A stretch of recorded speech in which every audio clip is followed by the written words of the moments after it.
Alright, I'll try and merge these two videos together. It appears that there's some lag and some choppiness. Now, I was outputting at 60 frames per second, which there's no need for that for what I'm doing. I don't really need high definition output, so I dropped that down to 30, and hopefully that'll help. If you are watching, please jump in the chat and let me know if the stream quality is lacking, and I'll try to address it. I might just have to stop using the studio and go back to, or stop using OBS and go back to YouTube Studio. That might make a difference.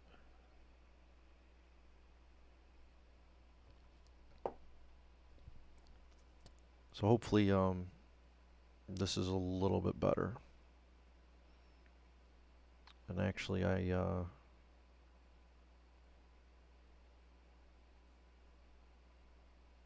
seems better. Alright. I'm going to close a few things down too. I have a CAD software running. I don't need that going right now. Free up a little bit of GPU. Alright, keep me in the loop on that. I appreciate the feedback. Let's see if this is any better. I think dropping it down to 30 frames per second will help. 60 is kind of insane for this. It's, basically a blog. We're not doing like a high def movie or anything. We don't need that. It shows my CPU usage went way down. I'm not sure I have hardware acceleration enabled for this or not. I haven't really dug into it yet. But for what I'm doing, I really shouldn't need it. Alright, we gotta get these nightmare clips off. These are the ones that have that secret little detent that nobody ever pushes to get out. And we are almost free with the board. Let's zoom out a little bit so you're not just looking at an empty table here. So these wires right here make these a real pain to work on because they have to be desoldered. There's really no easy way to get those out. So let's see, I got 2 more screws and the board should come loose. It looks like a common failure due to glue. These things are always kind of a little bit questionable. You never know. Sometimes it's a relatively simple fix, and sometimes you think you got it and then you fire it up and it just doesn't work. So we'll have to dig into that and see what happens.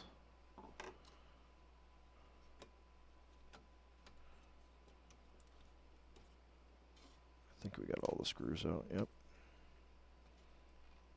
Yeah, I prefer the flat plates are just my preference to work on when I'm servicing these. And these, I mean, why is this wire so tight, like from the factory?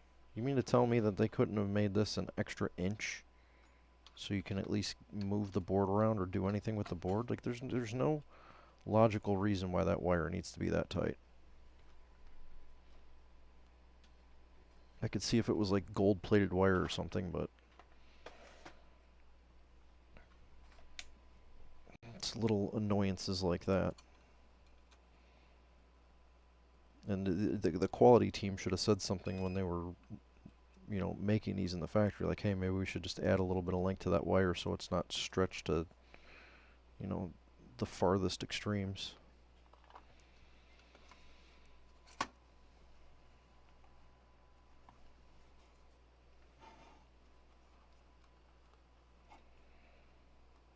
But we'll desolder them, pop them out. We'll clean the holes later. Ow. I'll burn myself a few times.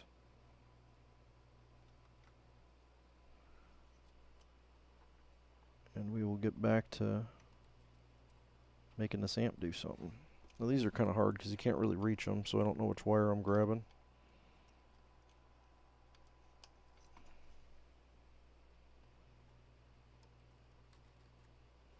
I have lengthened the wires before. Sometimes that makes it a little easier. I try not to desolder them from the terminals. That just annoys me. So I pull them out of the board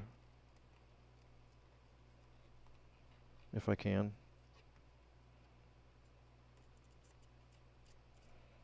See these ones way in the corner? They're hard to get out. So they want to come out this way, and you're pulling them on like a really sharp angle, so they just want to kind of stick in the board. All right. First things first, we are going to clean up the FETs a little bit. Clean up some of the wonderful white goop that, if you've watched any of my streams, you know that I love.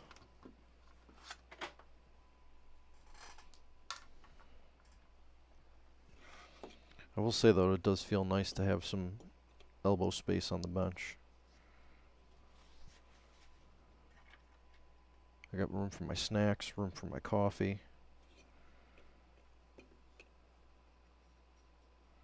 So the thermal goop on this is not fully like turned into like rubbery junk, so that tells me that this amp was not driven really hot and hard.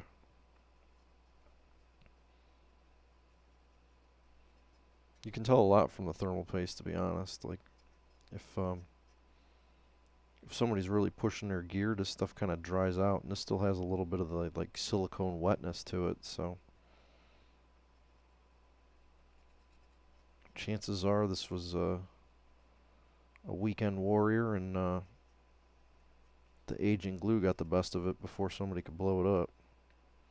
I try to clean out the holes in the FETs too, because those are pockets for holding this stuff, and then you eventually get your fingers in it. And I don't want to wear gloves working on this stuff. I just don't like getting this on my hands, because then I get it all over everything, and it's a pain to clean off. I do hear the wife is up and walking around. I have this thing. This is my summoning button. So if she needs something, it's like a doorbell and it rings, and I gotta go run up there and help her. It's kind of funny. But it's part of the fun of being pregnant, I guess. Relying on your significant others to give you a hand when you need it. And I don't mind. I just think it's funny. I have like a nurse pager, like, hey, I need your help. Come save me. Alright, we'll get these cleaned up the best we can, get the goop off, and then we will bust out the meter and do some basic testing. Where's my meter?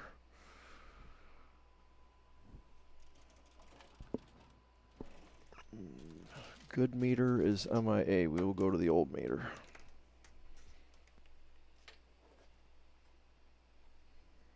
Actually, no clue where my nice meter is. I wasn't lying when I said I wasn't fully ready yet, but that's okay. We're just looking for shorts on the FETs. That's my primary. This is one of our missing screws. Actually, I have a new thing too. Screw trays.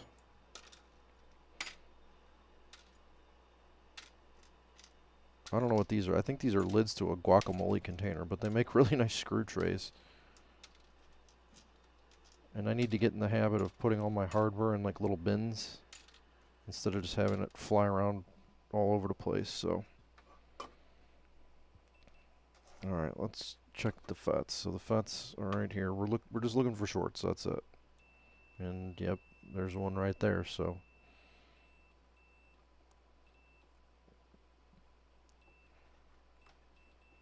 definitely this one. I don't know about that one.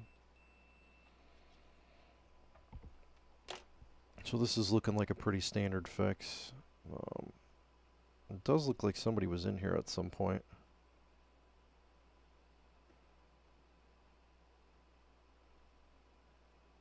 And the reason I say that is because the adjusting pots for the bias have some flux around them. So I don't know, maybe it was a factory rework, but it looks different from the rest of them. I don't know, hard to say. Get some of this green glue out of here. That stuff drives me nuts too. Alright, so yeah, we have a blob of something underneath this guy. Well, the other thing I don't like on this is the way that the FETs are mounted. I can't take them out without fully desoldering them, which means I gotta desolder them with the heatsink. What I usually do is I flip these screws back around the other way, so the next guy that has to work on it, if there's ever a blown FET, he can just take the screw out and pull the FET out. You don't have to pop the heatsink out with it. I mean, I guess it doesn't matter because these screws are out, but it bothers me. Alright, good soldering tip is in.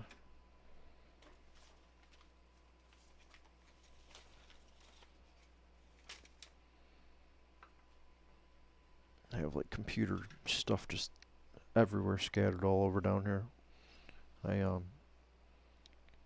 My streaming servers and everything are right behind me. I just moved all that. It was upstairs in my office upstairs, but that's kind of like a common area, and I had them stuffed in the closet, and it was taking up space, and got a lot of dust from the dog and stuff up there, so I had to move all that, which means I had to redo all my network wiring. So that was kind of a pain.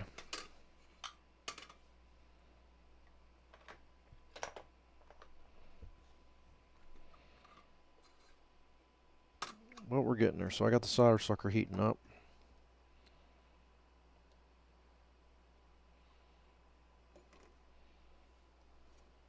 I'm just kind of looking over the board to see if there's anything else kind of gnarly on there that I don't like, and it really doesn't look bad aside from the failed board. I guess one nice thing about these is the back of the PDC board is accessible, so if I need to wire brush that, I can just get right in there and brush it and clean it up. I don't have to actually remove that like I do on the other ones. So that's one, I guess, one bonus about this style board. These boards did not have the larger Q5 transistor. I'm going to leave that alone for now. On this one, I may or may not, do it afterwards and put the larger one on there, but these have a lot of air around them. Like you can see, it still gets warm there, but they're not packed around a bunch of other components real tight. So I don't know. I might rework it. I might just leave it. What I might do is do an extended test and throw like a thermocouple on there and just measure it to see if it gets hot. And if it starts getting hot, I'll swap it out.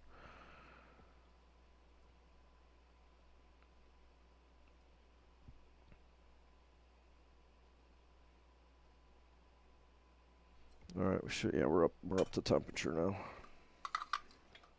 Hopefully this thing works. I haven't used it in a long time. Yeah, we're good.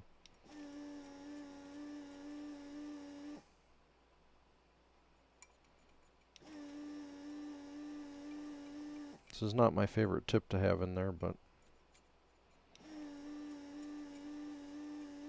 gets the job done, I suppose. These bigger tips are nice, but they just need to be modified a little bit. Usually what I'll do is I'll chuck these in the drill and just take a file on this taper and just kind of make a flat so there's like a little bit of a point. Not a point, but just like a flat area instead of this taper that goes all the way down. Because the taper makes it really hard to get in between the legs on these tighter pitch parts. It does conduct the heat better, but sometimes, you'll desolder one pin and it'll solder the other one. But that came out nice and easy. No pulled out through holes, no board damage. We can see the PDC, so it doesn't look as bad as I thought. It does have some corrosion on it, but that corrosion is going to be easily cleanable. So it's just one little spot where they put the drop of glue and it was touching this one leg of the resistor. Let's zoom in there. You know, this one leg of the resistor right here, it was touching. So, you know, I'll just scrape that off and clean it. And when we reattach it, you know, we'll use some silicone.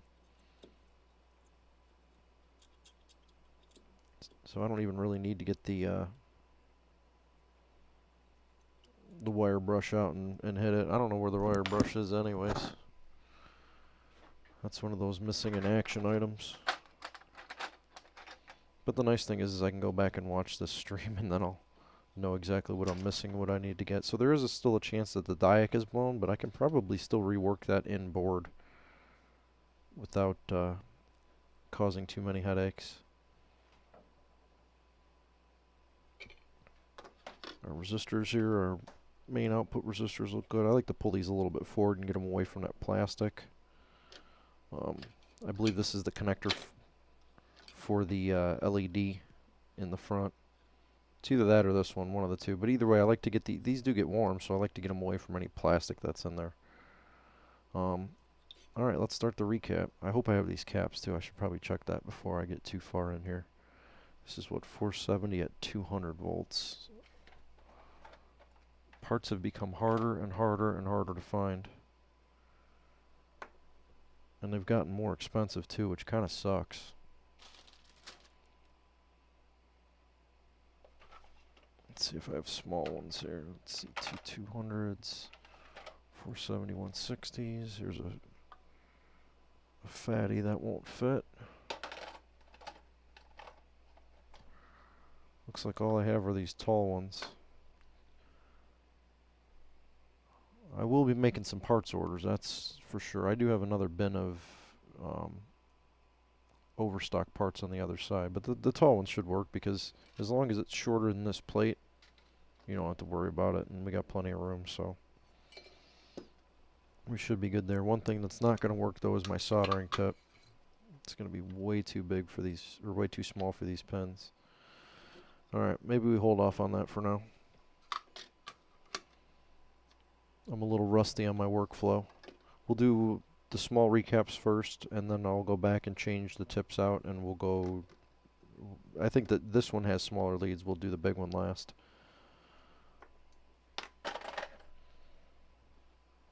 Still using Nichicon or Nishon or...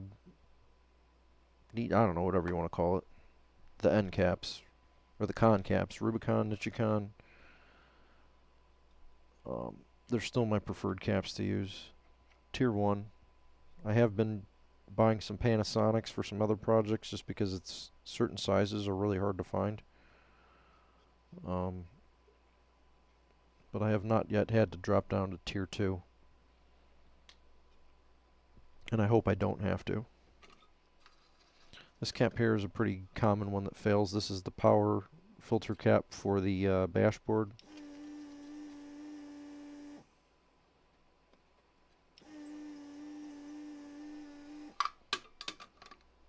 I think these are 47s. Yeah, 47 at 50 volts, and it's a Junfu, our favorite. We all know about Junfus and how good they are. Alright, one thing I don't like is my coffee is right under these parts, and I know I'm going to drop something in it, so that's got to get updated.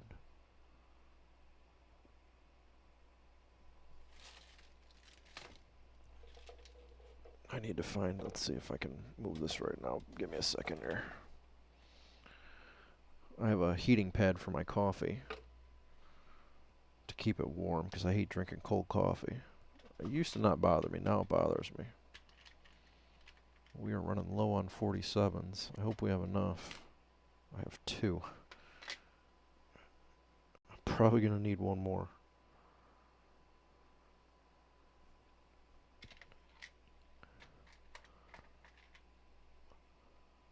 Alright, we'll have to go parts hunting too tonight, I guess. Positive is the square. The negatives are marked on the board. There's a tiny little negative symbol on there. Just, you know, always double check your polarities. That's one of the rookie mistakes that I still make that you shouldn't do is, yeah, this soldering supply's got to move. It's way too far away.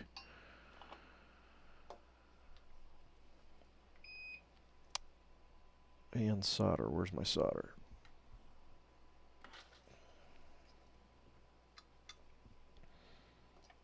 Tip is looking kind of grody. So I did try to clean everything too before I moved it over. With limited success, I guess you would say. And there's still a few things on my to-do list that I want to do to try and improve a little bit. My overhead camera, I want to change so it captures better angles. Like right now I'm working on this and you can't even see what the heck I'm doing. I want to put it on some aluminum extrusion so I can like slide it back and forth and side to side to get like some better angles. And like as I'm leaning over, I'm trying to eliminate the headshot. I mean, I don't really care about it being in there, but you know, you guys are here to watch what I'm doing, not look at my balding head.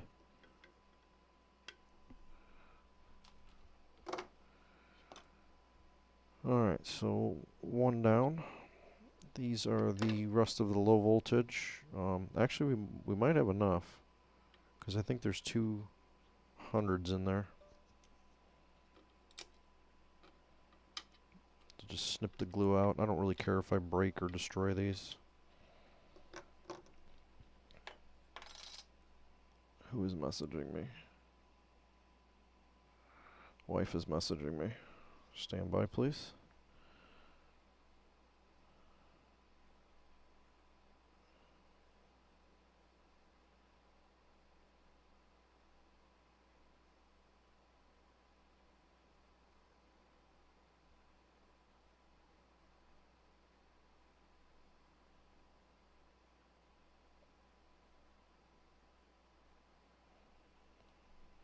Alright. Let's start redoing the small power supply caps. And with those should come the glue. So we'll just, you know, I like doing one at a time. The less I have to remember, the easier it is.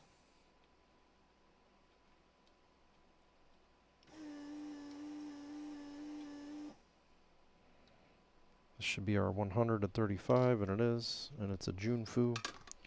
Actually, I'm going to get another tray and we'll throw our duds in the tray. I should have plenty of 135s.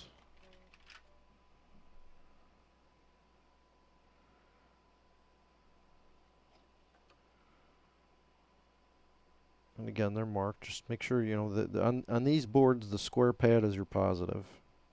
That's not true necessarily for all boards, but on these KLIPSCH boards it is, so. And remember, we do not bend leads unless we absolutely have to.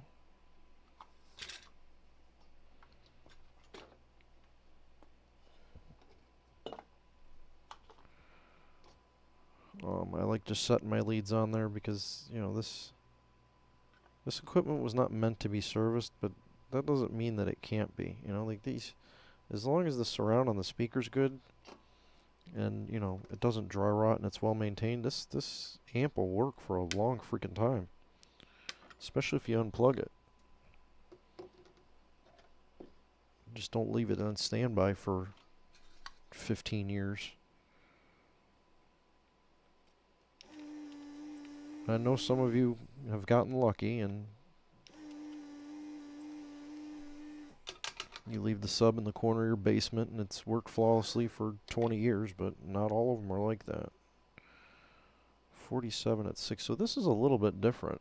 These use 16 volts at 47, so that's kind of interesting.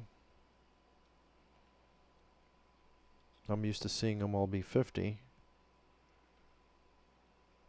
16 seems awfully low to me, but that's what's in here, so that's what I'm going to put back. And that's an original cap, 47 at 16. That could be for the audio section too. Again, checking our polarity. And that was, I'm double checking to make sure that, yeah, it's a polarized cap.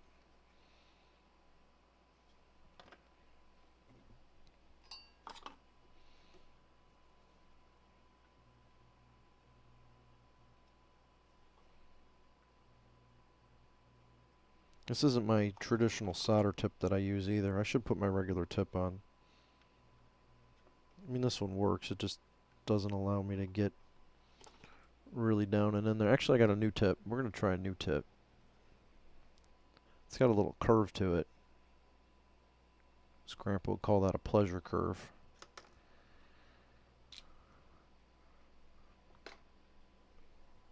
I find it hilarious, but some of you might not. I kind of like this tip. It's just a little more universal than some of the other ones. It can get into some different areas. It still conducts the heat pretty good.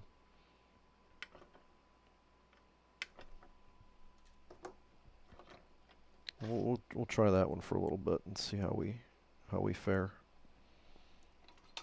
This is probably a 47 at 50.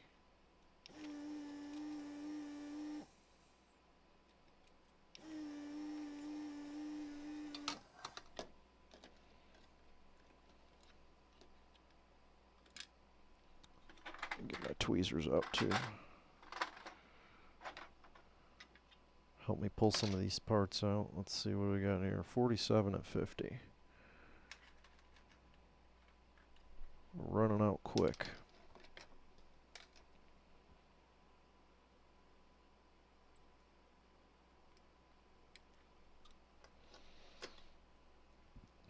But it's amazing, you know, like a little bit of time, little effort, you know, some decent quality caps, and you'll have a workhorse of a sub. I mean, I know these things aren't like, you know, everybody's all into SVS and, you know, whatever the other big brands are right now, but I don't know. I still like the old KLIPSCH. They still do pretty darn good for me. My RW10 still works just fine. Granted, I am going to retire it when I get everything set up in the family room down here, but it has served me for many, many years with no issues. You know, I did recap it, but it's been a workhorse.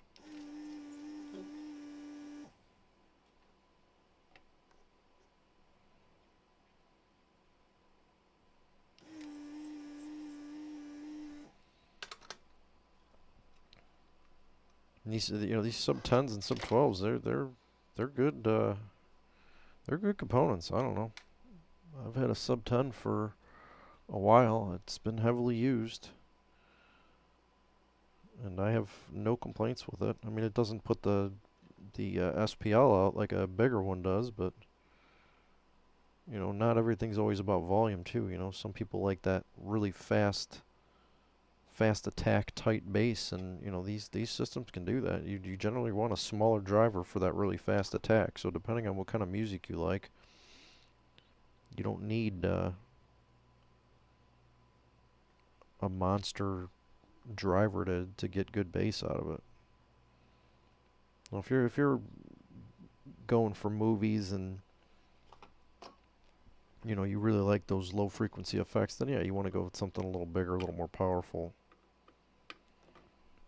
But for music, I mean, a 10 or a 12 is really all you need. If you're into orchestra and symphony, you might want to go a little bit bigger, like maybe a 15 for symphony is probably a little bit better. Just because they have really long, drawn-out lows, it's not like a really fast attack.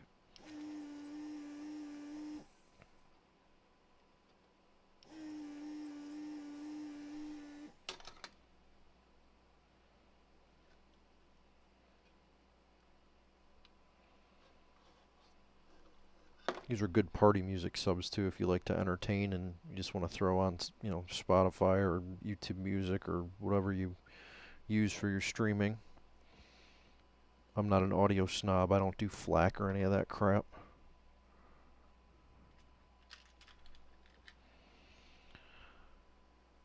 But if you do and you like, you know, some fast beat music with some tighter bass, these are great party subs too.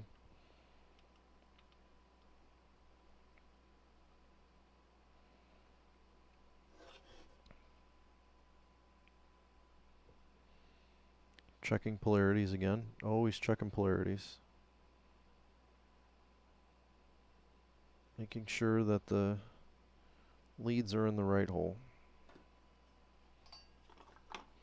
But yeah, this soldering tip with this little arc on it, it's nice because you can get around the components and they're not really the leads aren't in the way. So I do like that, and that's not a genuine Hacko tip. That's a knockoff.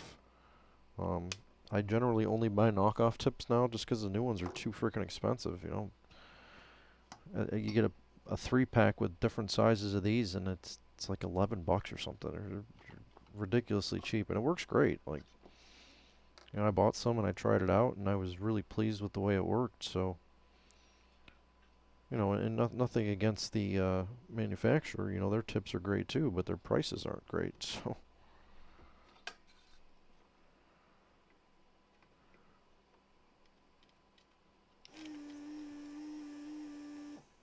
I don't even know if they make a tip like that either.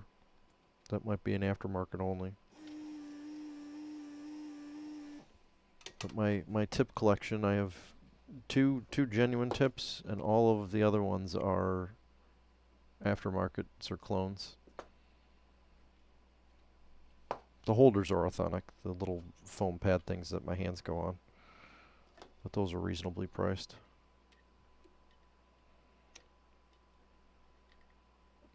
Alright, this is going to be another 100 at 35.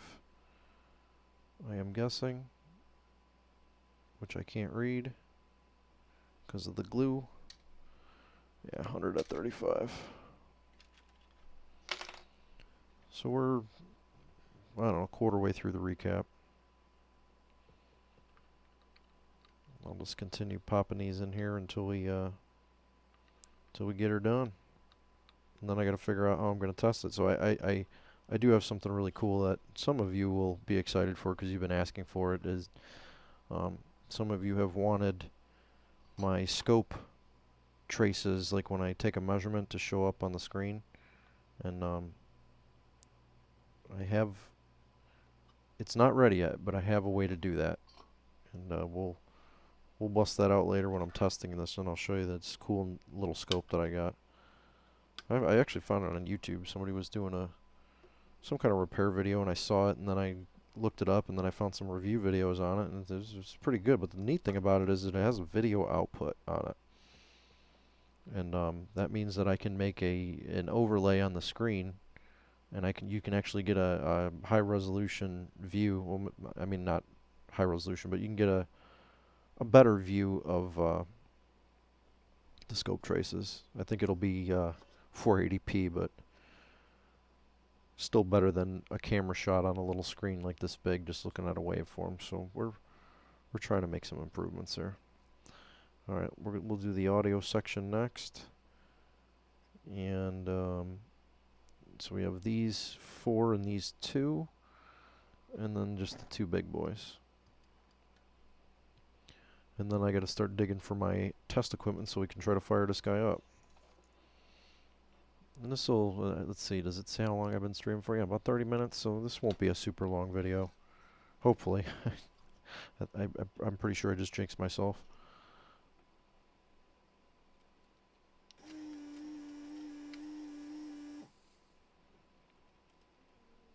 Hopefully it won't be a long video. And as I said earlier, in the first part of the stream, that I'll have to figure out how to connect these two together. This amp will be put up on the website and available for purchase, and you can use it to replace your broken amp, or you can use it for some kind of DIY subwoofer application. The choice is 100% yours. I'm just trying to get rid of some stuff out of here and make more room for some new and upcoming things.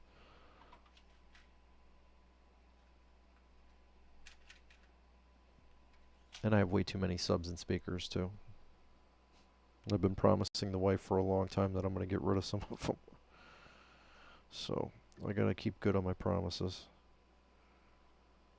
She doesn't give me too hard of a time about streaming or working on this stuff, so I got to play nice and fair.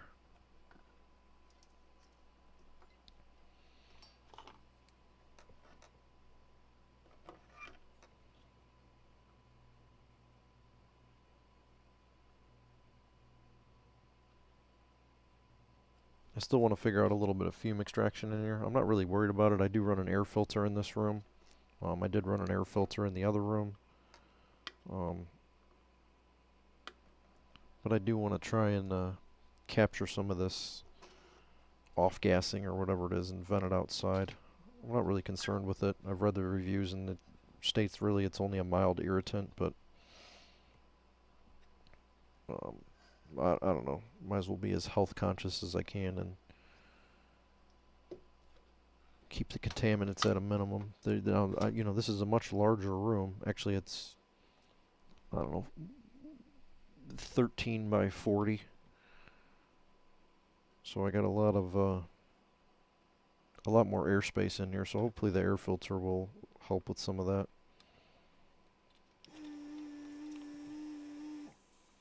And I do run a carbon pre-filter on my furnace, just in case any of it gets down there. I don't know how much that helps, but I do it anyways.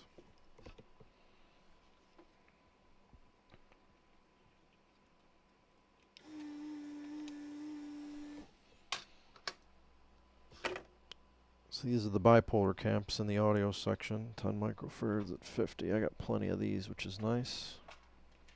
Looks like some of the lower values I gotta stock up on if I can get them right now. That's been the big challenge. That's part of the reason why I kind of lost some motivation in doing some of these streams previously, is just because getting parts was so hard and the prices were going way up.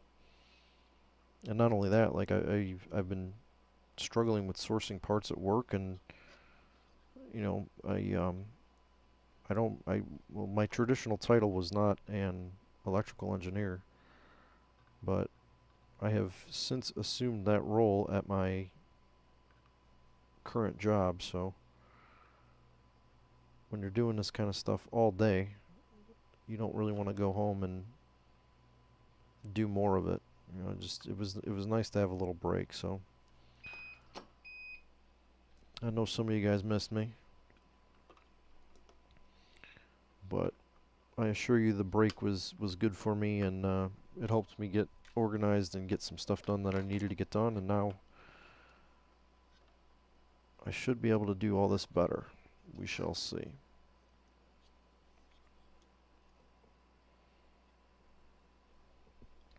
Alright, we're looking good here. Just running through. Now these are not Junfu caps, these are Jalans. I don't know what a Jalan is, but they're coming out. If it's a forever cap and it's a bipolar, sometimes you can cut some corners and leave it in.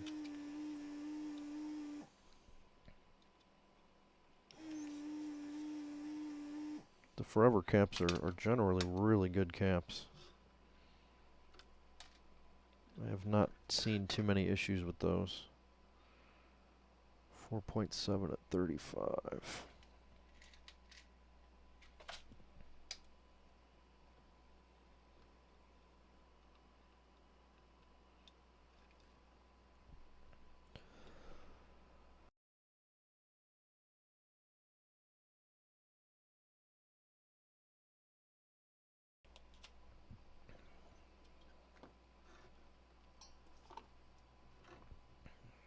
I apologize, the air is... I have a humidifier, but the air is super dry.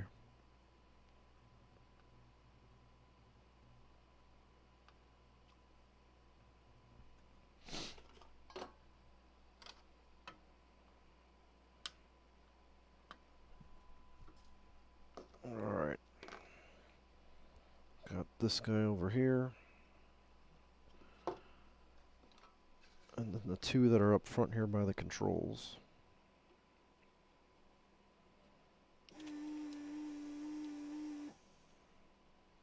Now I do have my silent speaker mounted, and I do have my regular woofer mounted. Those are off to the side here, and the cables are somewhat accessible and organized. So I'm good there. But yeah, I totally forgot about my frequency generator, and I think I'm gonna move that to a new location, because my wall now with my power stuff is kind of hard to reach. It was nice when I was in my little nook and everything was much closer, but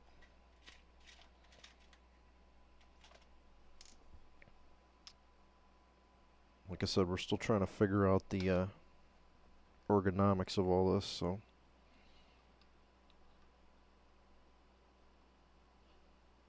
I don't even know where my frequency generator is. I might end up using my cell phone. But we can do that. That's that's a good way to test. They have function generators you can download in the App Store for Android and Apple, and you just use an RCA to headphone jack. I don't know if you can do that on the newer Apple devices. I don't think they have headphone jacks anymore, but if you have an older one, usually everybody has an old phone laying around somewhere. Alright, I'm happy with that. No glue. New caps. We're going to split these up here. And we got a Jalon and a Junfu up there.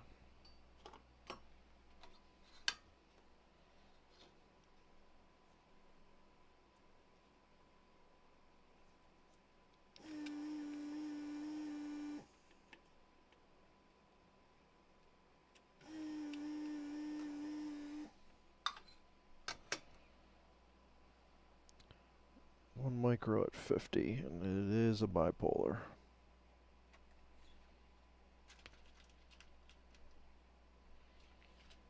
Hopefully the stream is cooperating. Bub, if you're still there, let me know how the quality is, or if it's dropped at all.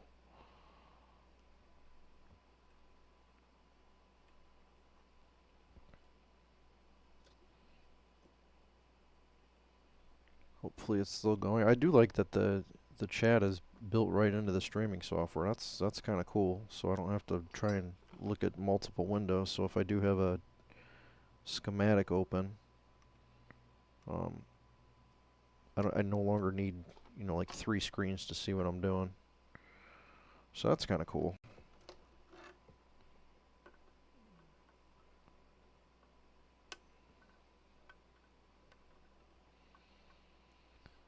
If I do a stream, well, tomorrow I won't be doing a stream. I'm dividing up the days, so tomorrow's going to be working on the house. But if I do a stream on Thursday, we're going to be working on a JBL. I have a customer that sent me 2 JBL amps, and I have his capacitors, and I want to get those in and get that back to him. And I'm actually going to repair one of them for free for him because he's waited so long. So, but I want to get those done. I don't know if I'll get both done in one night, but I am going to get them done and get those out to him. And actually, there's another person that's been waiting too for a recap, and that's going to get knocked out first, and I'm just going to overnight that to him. Just trying to get caught up, and I want to do right by anybody that's supported me. So if you have supported me or you've sent me work and it's outstanding, I promise I will take care of you. Let's see, this is 47 at 16 volts. So we did have all the caps. I will be placing a cap order, that's for sure, because I am out of caps. Small ones anyways.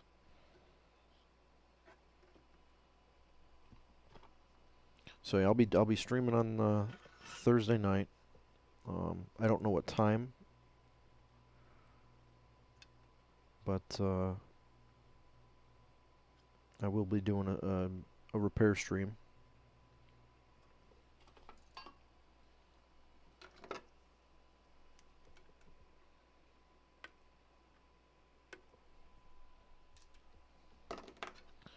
Alright, that's it for small cap recap.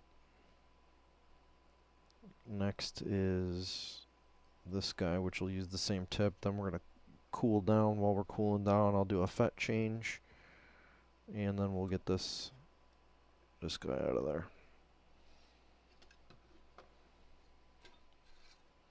I don't know why they didn't use a snap-in cap for this. This really is a high current output. Makes no sense. This is the audio output.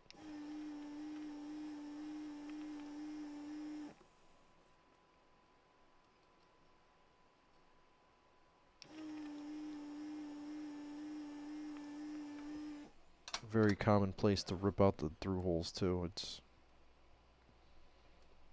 this guy's in there. All right, there he goes. So a little bit of glue to get out. This is a DM. No other branding on it. I'm sure DM is probably the series. Junk. A little bit of glue. I haven't fired up the hot air station, so let's do that. 120 Celsius on the hot air to get the glue off. And a scraper. And we have our scraper right here. That's good to hear. Thanks for the update. I'm glad the stream is cooperating. I'm sure it has to do with not using hardware acceleration.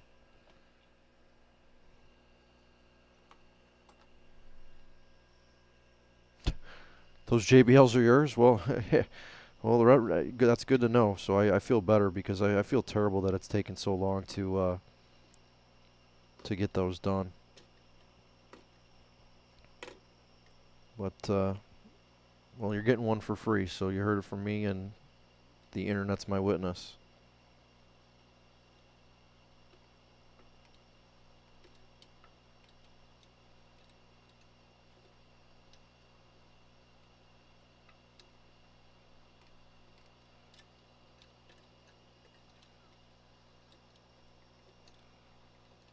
I do have a couple other JBLs. I have some Polk audios. I actually had one customer, he donated me the JBL. The amp's been sitting on my bench for a while. Completely destroyed it. Unfortunately, some of the JBLs, the LE-tone caps in them, when they leak, they just totally wreck the board. And I have that one, I think it's like a three-part series, rebuilding that board. And I'm actually going to rebuild that just because, you know, I already started down the path and I want to get it done.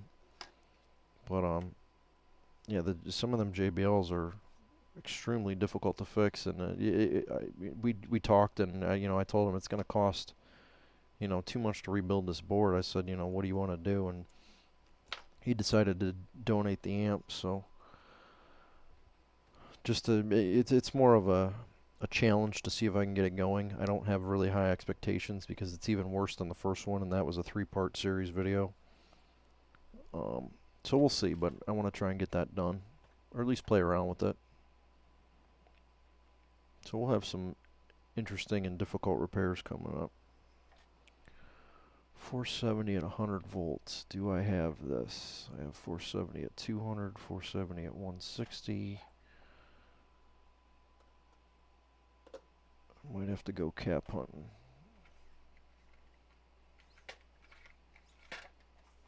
I have some bins that I haven't moved over yet from the other room. They're kind of stashed away.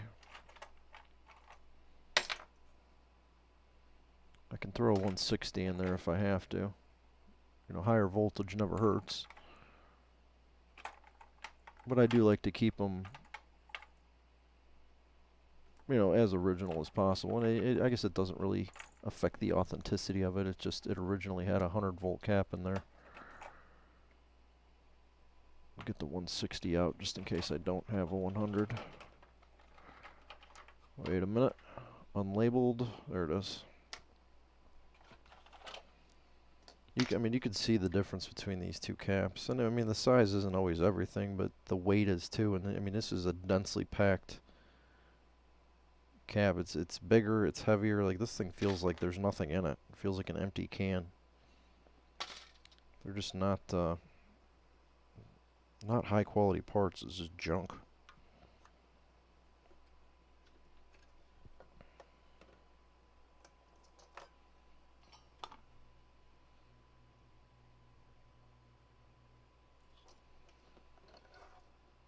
So we'll get some good caps in here. Make sure they're soldered in real good.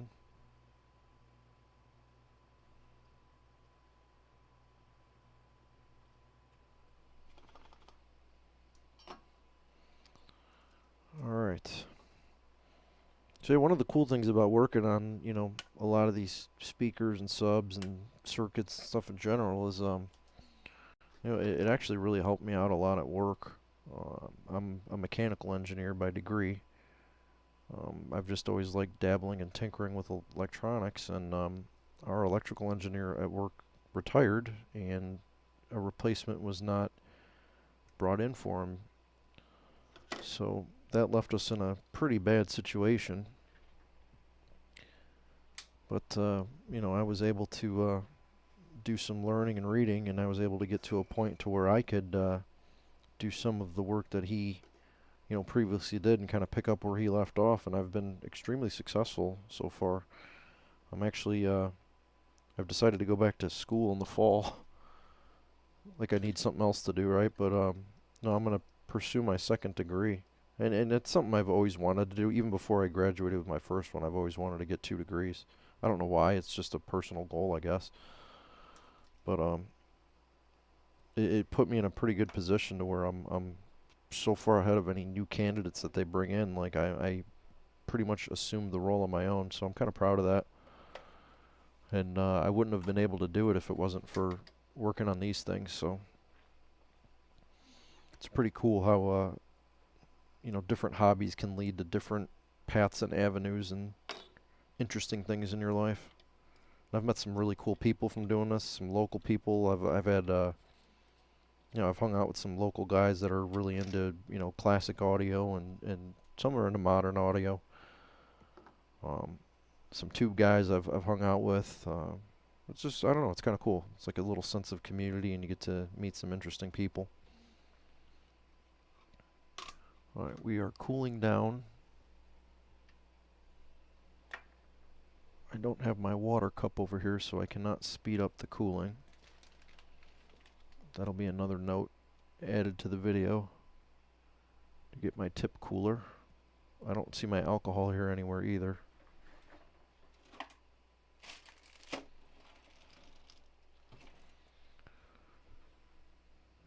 I have my big jar of alcohol, but not my little jug.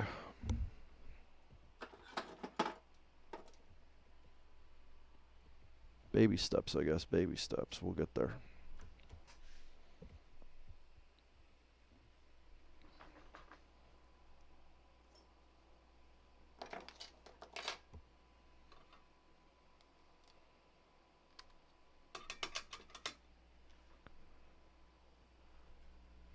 I also need a little metal tray for cooling off hot soldering iron tips, so I don't set my shelf on fire.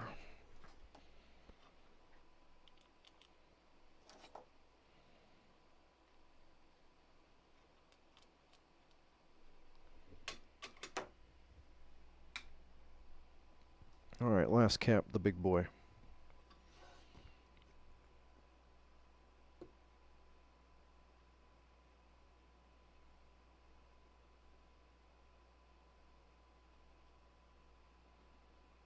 I'm going to guess after him and the FETs will probably be up and running.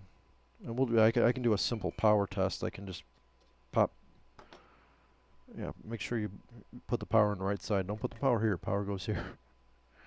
Pop the power in, and we can see if we get our 5 volts on the 2 resistors there. If we get our 5 volts, then chances are it's going to work. So I'm just letting my larger tip heat up so I can pull this guy out. There's a little bit of glue down there. We'll take care of that. Oh, we got to take care of the inrush too. Let's zoom in on that while we're heating.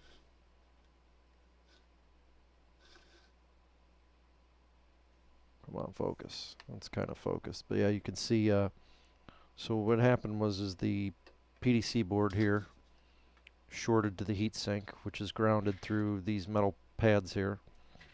That caused the FETs to short over here, one or both of them. Then before the fuse blows, it causes a massive, you know, current spike, and that's what causes this guy to pop. It could also be fusing. Sometimes after the FETs short and it blows the main fuse, you know, the user will put a 10 amp fuse in there, and then when they plug it in, then that also kills this guy. But that is dead and needs to go.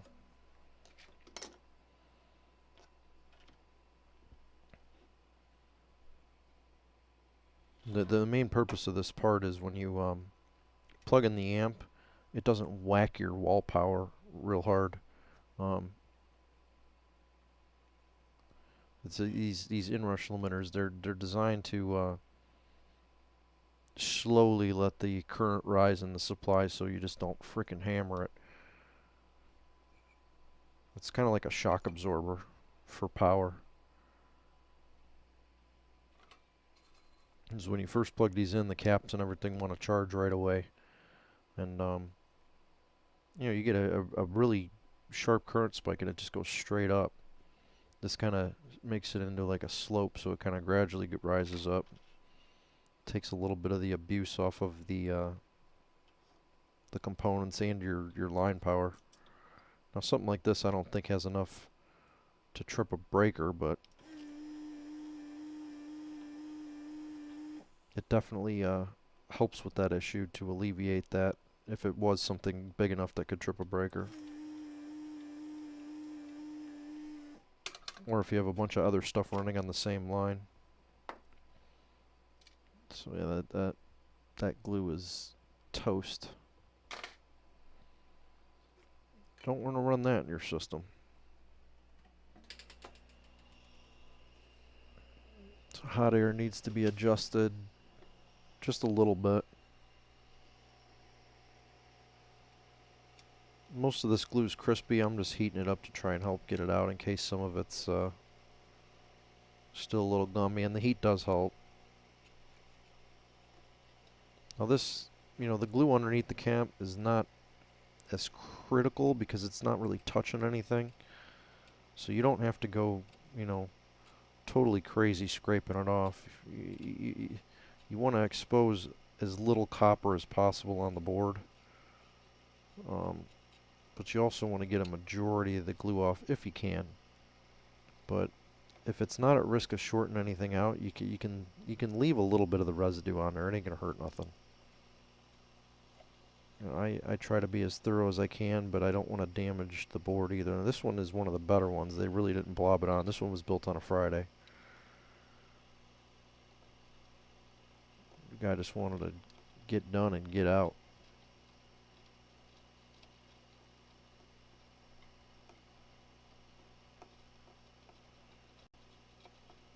So we're exposing a little bit of the copper. Some of that's from the damage from the glue eating away at it. Some of it's because of the scraper. And we're trying to be as careful as possible. I know you guys can't really see what's going on here. That's because I need to move this to the other side of the bench so I can hit it from this angle. It's really not in an ideal position. But I'm just heating the glue up, and I'm using the flat edge of a dental scraper to get as much of that out from under the cap as possible. And I'm not using a lot of pressure. I'm kind of using the scraper as like a dull chisel to kind of shovel this stuff off. I'm not like, you know, if I push really hard, it'll gouge right into the board. So you don't really want to or need to do that.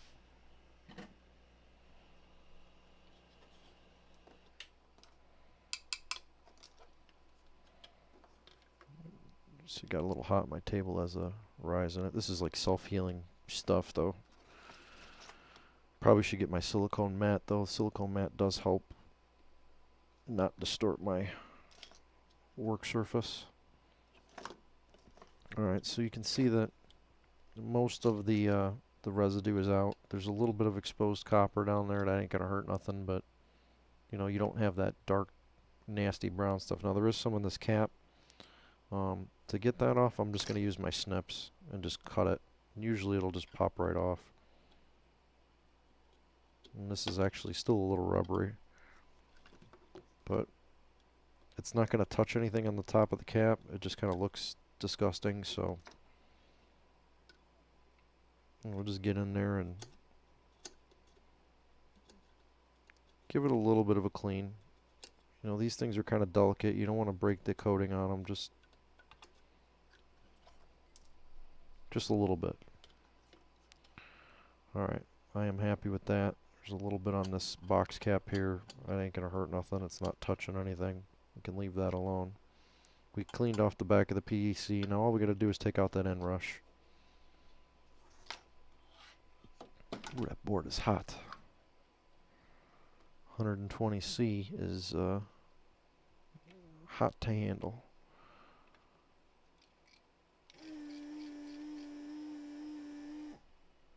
Not getting any suction, and I don't have my cleaning stick. That's no good. Let's see if I can shove a piece of wire down there.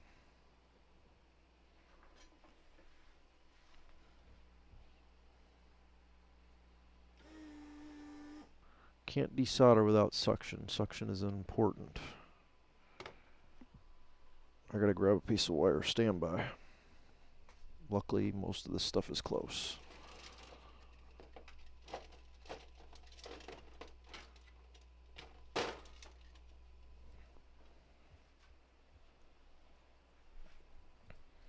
I may try to improve the lighting down here. I do kind of like working in the dark. Just because it kind of keeps reflections and stuff down, but I don't know, I might work on the lighting and try to make it a little better.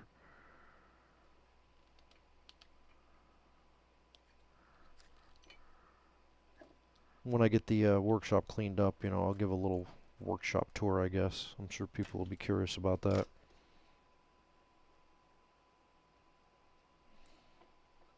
Good clog in there.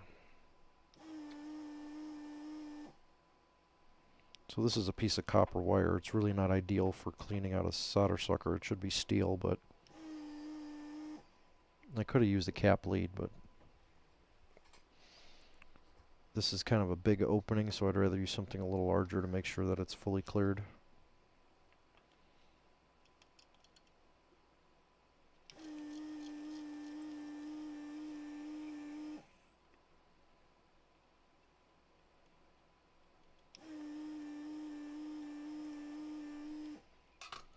Alright, these leads on these are generally tight. Oh, that's hot.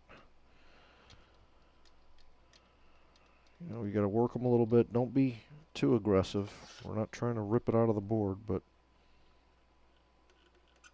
you know, if they won't come to, we can cut the little nubs off. Sometimes that helps. Yeah. So it's a DSP 104. That's 10 ohms at 4 amps.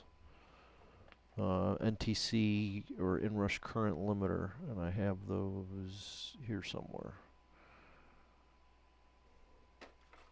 Inrush current limiters. Here's my 10 ohms. They're a little bit bigger. 10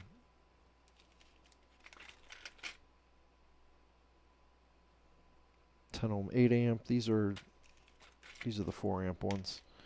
These are made by Epicos, EPCOS, Epicos. I get them on DigiKey. They're drop-in replacements. They work really well.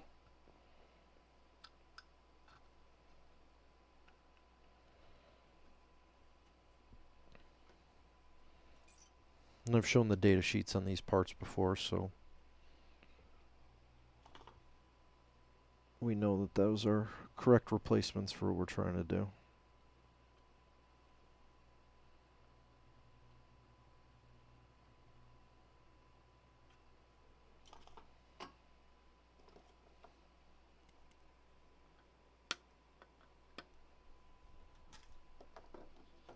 Alright, big cap is all that's left, and we will be ready for a test. Make sure our polarity is correct. You know, we're a little taller than the original, that's okay. Ain't gonna hurt anything. It's still the same snap-in style. We'll put a nice big blob of silicone in there to secure that and keep them from wobbling around. Same over here with this guy. We'll blob it right in between all these guys, so it, you know, it'll be like triangulated and locked in there real good. And all that's left is to solder that up, and then we gotta find a way to test these.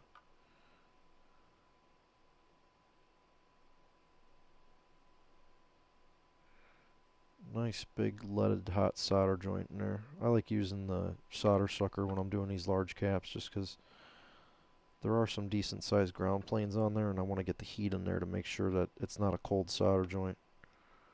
Cold solder joints in audio equipment are just an absolute nightmare.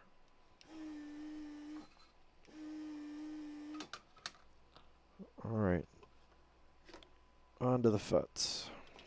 Let's see which one is shorted. It's either 1, 2, or both. Zoom out a little bit.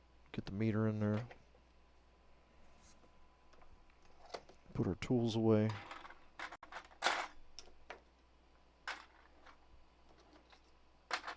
Actually, I'm going to leave the scraper out because that blob of crystallized glue just looks kind of gnarly being left on there.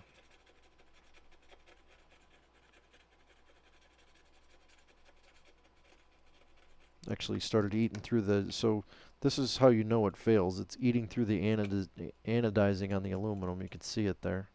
Let me clean it off.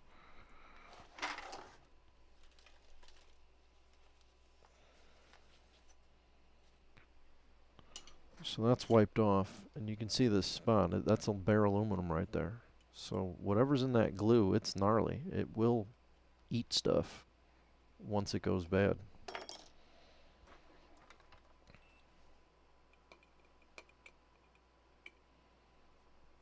These are 740s. First one is good.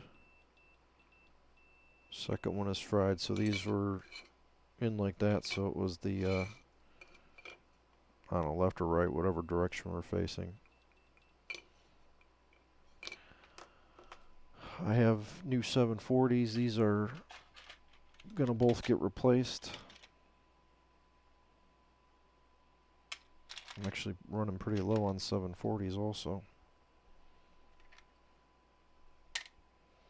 Now as these parts are getting harder to find, I am starting to save the ones that are still good. You just never know when you might need a replacement part. So the one on the left is still good. That's going to get saved and thrown into my parts bin.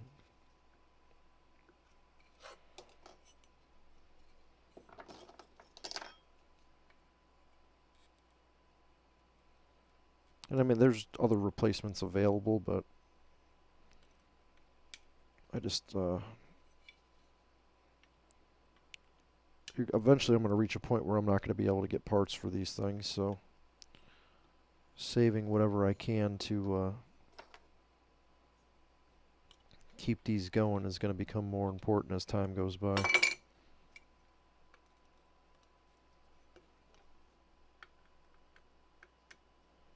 I suppose, like, I could go to a surface mounted part and just make a little circuit board that plugs in there. That would be an option too.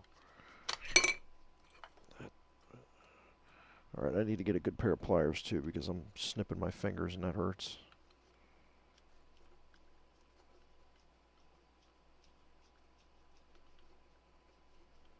They put this plastic over these. It's like a thread locker, but worse. It makes getting these screws off really difficult. And they have lock washers on them. Like, I don't know how overboard you really need to go, but they go way overboard. That guy was good. We will save him.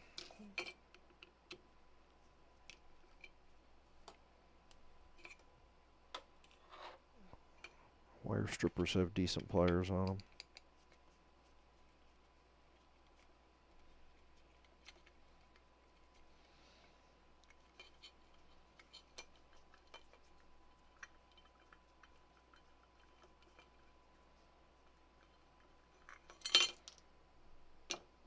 Alright, there's our bad one. We'll just verify again. He's bad. Completely shorted. Gate source, and actually I think these are I don't know if they're transistors or MOSFETs, but either way they're shorted. I'd have to look it up. I think they're FETs. So that would be gate source and drain. Clean up the paste. We'll put new paste on there.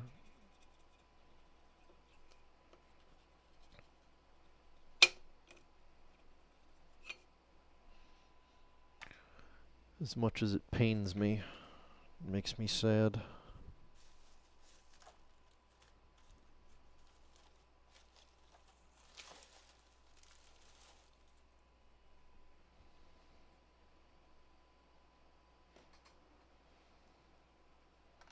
I'm not going to put a lot because you just don't need that much thermal paste on these things. People go nuts and they put like a pound of paste on there. I had a professor in college and his slogan always was, "A little dab will do ya." And that's true. You don't need a lot of this stuff. This stuff is not meant to pull the heat out. It's meant to fill in the little microscopic gaps between the two surfaces to increase the surface area where the connection happens.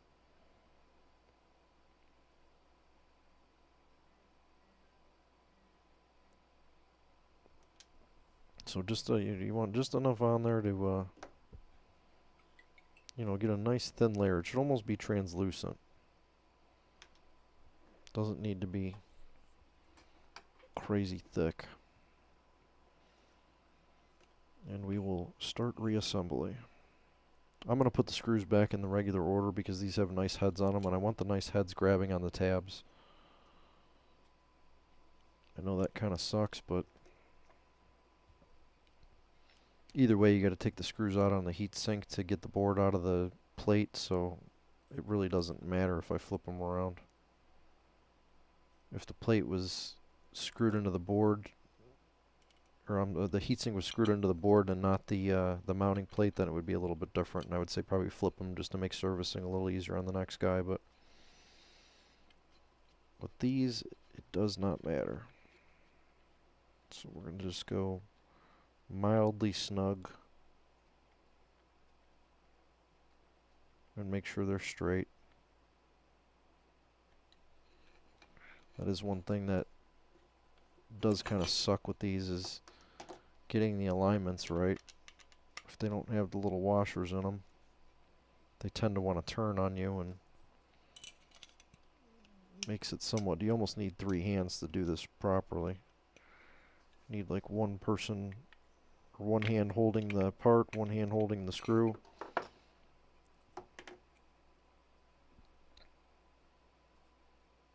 And these lock nuts and washers don't do anything to hold them in place. You can see it's just spinning.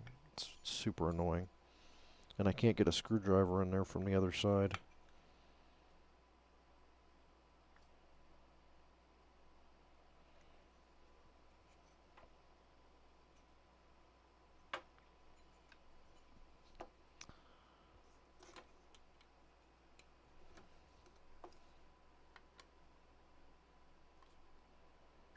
So I'm trying to hold it with my hand while at the same time tightening it, and you can see it wants to spin on me.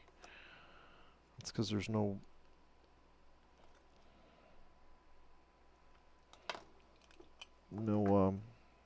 insulating spacer on these. If there was an insulating spacer, it would just bite right down and be no problem, but it's a little bit crooked. Just straighten it out. Don't grab it by the plastic package, grab it by the heat sink and just give it a little twist to straighten it.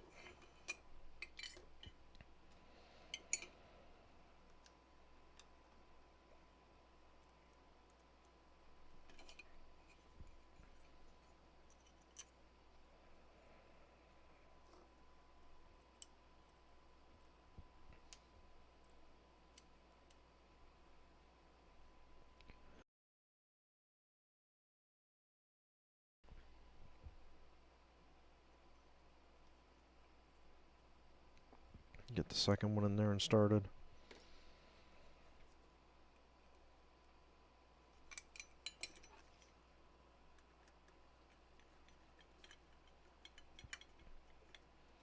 I have to go refill my water glass. My throat's getting dry from all this talking.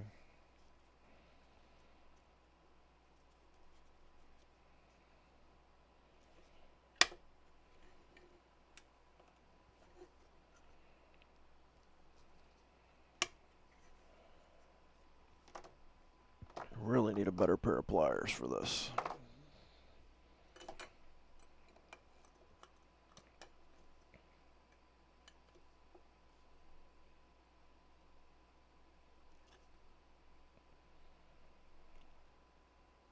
And these things don't need to be like Herculean tight.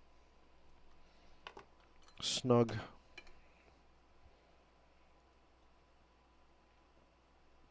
We got the thermal paste on there. The thermal paste will do its job. These don't run that hot.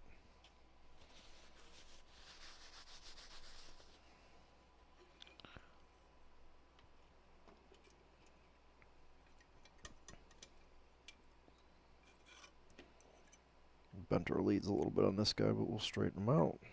No big deal.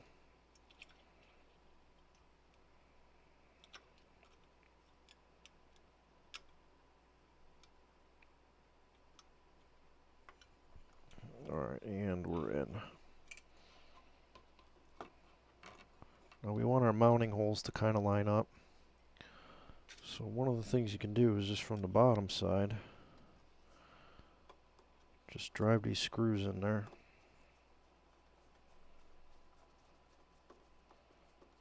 And it's not gonna, the screw isn't gonna bite into anything, but what it is gonna do is it's gonna force the heat sink into the position where it's supposed to go. And again, it's really only necessary on these because of the way that the heat sinks are mounted to the base plate. So, and I'm just trying to make sure that our leads are all lined up before I solder it. That way when I go to assemble the final unit, it won't, it won't be fighting me. Ample amount of solder on these. We want it to run through the board, through the other side, and up the leg.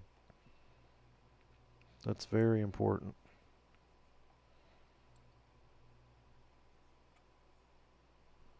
You don't want to just get, solder on the bottom joint. You want that entire through hole filled.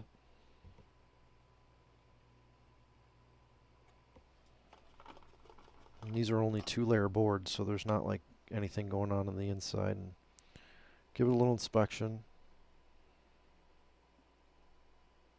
This first one here needs just a little bit more.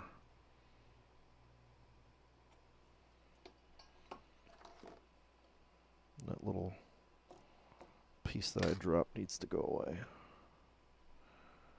Alright, good solder joints on all those. Now we can trim the leads. And you don't really have to trim these. You can actually leave it. Yeah, maybe I'll just leave them. They don't contact the plate. If anything, they'll act as tiny little heat sinks on the bottom side. Alright, we need to clear the holes for the audio cables. That's very important.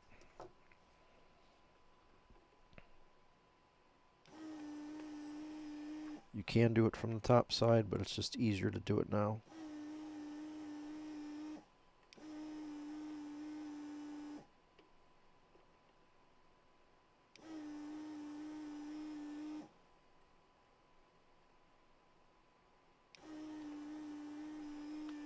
The reason I'm adding solder is because I want some leaded solder on there to help the old solder flow out of the hole.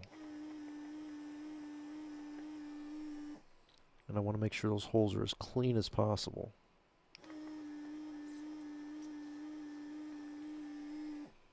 That's extremely important to have these holes clean.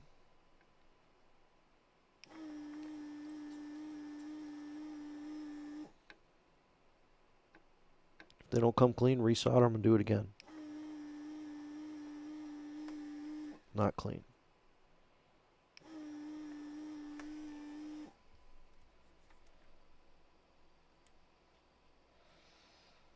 I want to make sure those holes, if those holes are not clean, you'll be screaming because you won't be able to get those wires back in.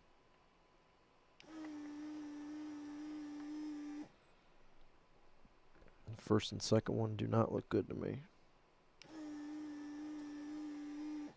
Better.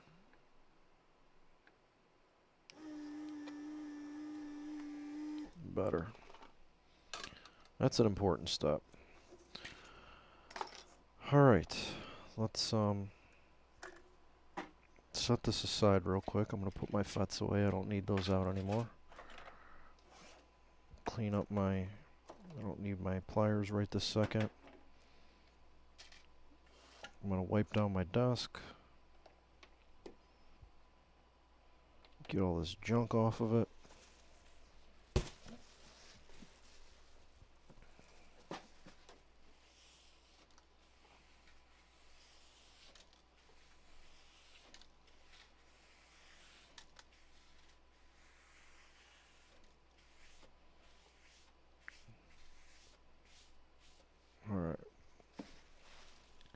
clean-ish. Better than it was. We can test just like this for power.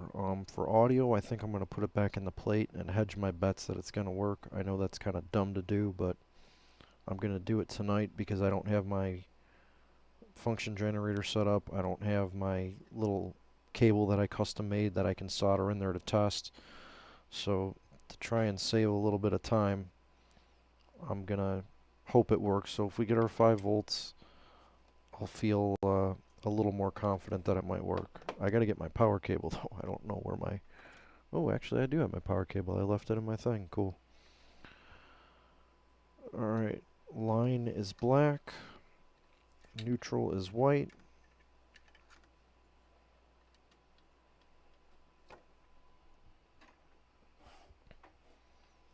These do have polarized plugs on them, so that's somewhat important. It has to do with the noise filtering off of the initial setup. We're going to go current limited to start and make sure we don't get our light bulb coming on. We'll check for our 5 volts here, which means the dashboard is functioning and the power supply is functioning, and then we'll look for our voltage on our regulators here. So let's go current limited. We have no light bulbs. That's a good sign. And we're not getting anything out of the dashboard. That's not a good sign. Let's see if we're getting our... So we are getting our voltage on the regulators. So that tells us that the PDC power supply is working. So this side of the power supply is working in the transformer. We're not getting anything out of the bash, so that tells me it's probably going to be Q5. That's bad, or the dashboard's bad. I hope it's not the dashboard.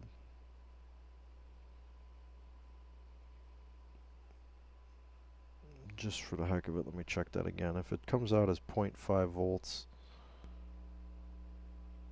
I mean, I'm getting nothing out of there. 0. 0 is pretty hard to achieve. Usually, if the board's not working, you get 0.5. 0 is 0 is an impressively low number. Oh, wait a minute. Wait a minute. Hold on. All right. Let's turn this off really fast. Okay. So we were measuring on the wrong side of the resistors. These two legs are common together. Rookie mistake. The outputs for these two are the two front lines. And I'm just measuring them off the pads. So we got 6.47 volts. It's over 5. Really anything between 4 and 7 is acceptable. That tells you that the secondary power supply is working and it's in an idle state right now. Kill power. The other thing I don't have, which I need to grab, is my cap discharger, so I don't get nuked by either of these guys as they're charged up. So I am going to set my headset down and go grab that really quick. So I will be right back.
Alright, chaos ensues.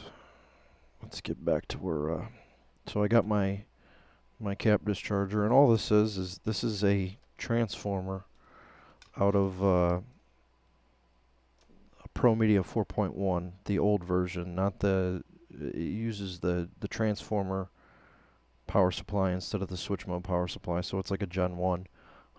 It doesn't need to be a transformer, it could be a light bulb, it could be a low ohm resistor, it could be anything. This is just what I had and what I used at the time, but I'm into the AC windings with a couple of probes, and I'm just draining the main caps. It's just good practice. You know, let's see if this one holds charge. Yeah, see, there's a little spark there, so that was 100 volts. You know, I mean, you just don't want to take any chances. Why risk getting shocked if you don't have to?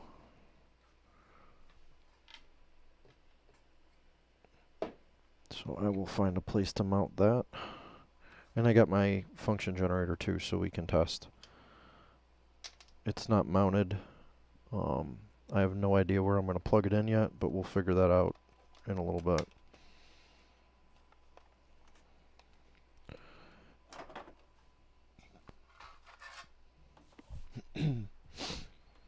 Alright, we're going to put the amp back in the chassis.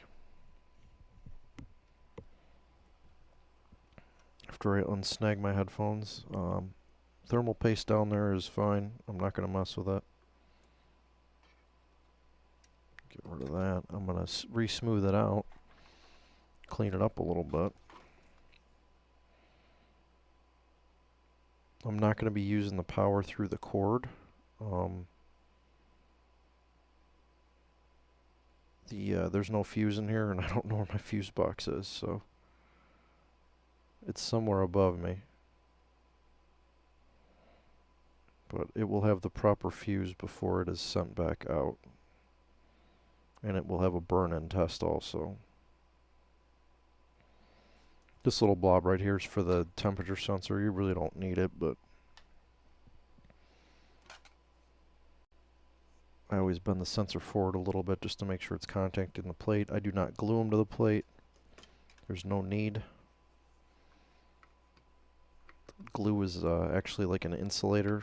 This little bit of glue down here isn't going to hurt anything either. I'm just taking it off for aesthetics.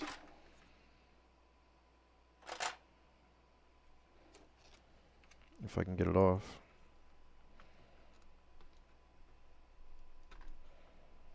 Nope.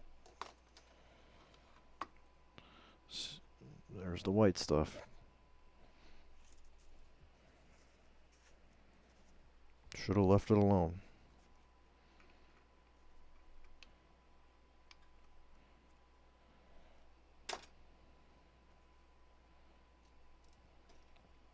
Leaving this on really wouldn't hurt anything.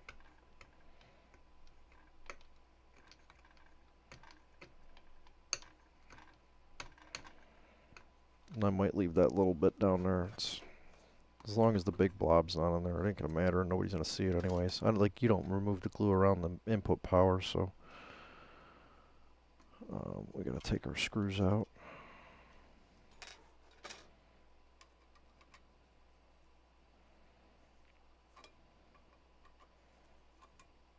So this looks like it's going to be a fairly common repair. As long as we get audio output, I will be happy. Unfortunately, I will show you the new little toy scope that I got. It's still not as good as my regular scope, but I don't use my big scope a lot for audio repairs. I just don't have a need for it.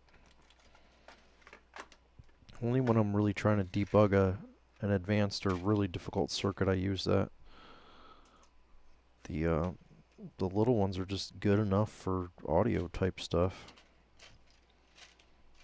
This plate's a little dusty and dirty too. I'll make sure that it gets cleaned up.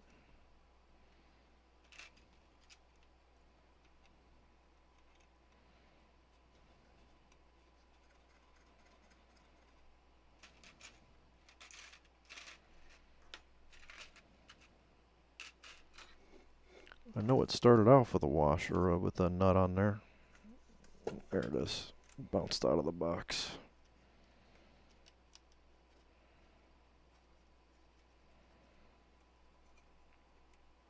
So I screw the pots in first. That kind of seats the board where it wants to go.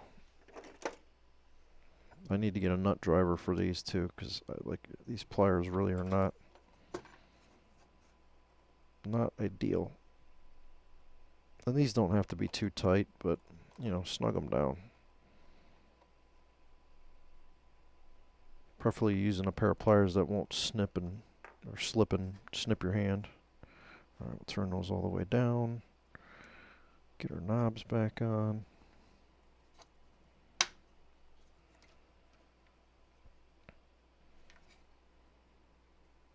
I always line them up at 0. When you turn them, they go a little bit above max. That one is really tight. Let's switch the two. I don't want to damage a pot because then the board has to come back out. Yeah, the gain goes a little bit above max, but it goes to 0, so.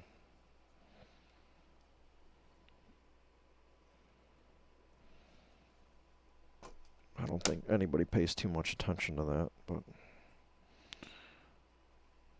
I don't think it matters either. Alright, now the next part I screw in is the heat sink, because this is kind of delicate, so you want to make sure you get that secured sooner than later. And these go into nylon, so don't over tighten them. If you over tighten them and strip them out, you got to replace the nylon posts. And if you don't have those, they're hard to find. Or you got to buy like 100 of them. So finger-ish tight. There is glue on the posts that hold it to the frame. That's what I just threw out there.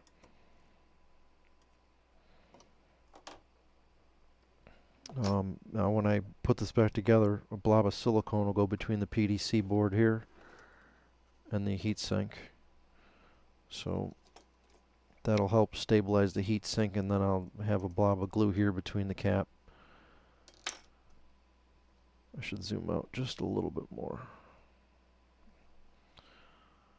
Alright, now we're down to putting the screws back in.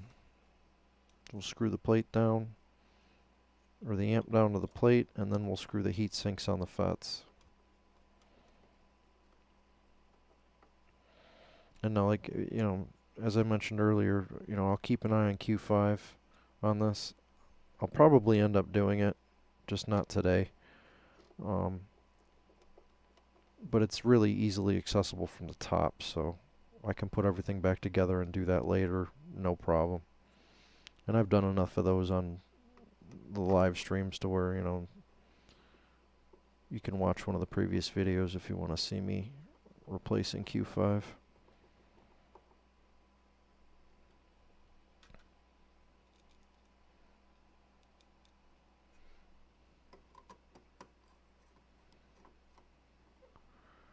Alright, so we have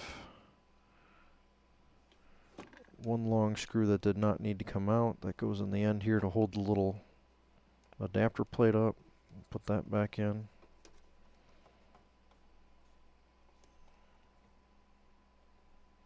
That keeps the plate nice and tight.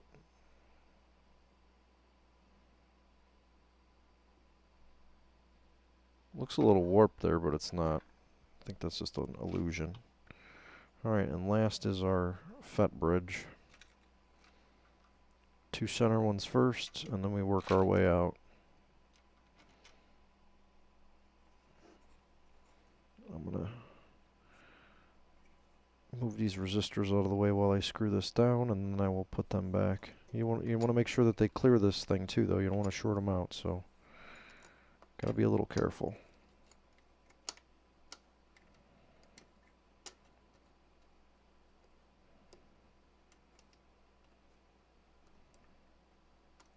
Once you get one screw started, it becomes much easier. because you can kind of hold it in place and work it around a little bit where you need it to go.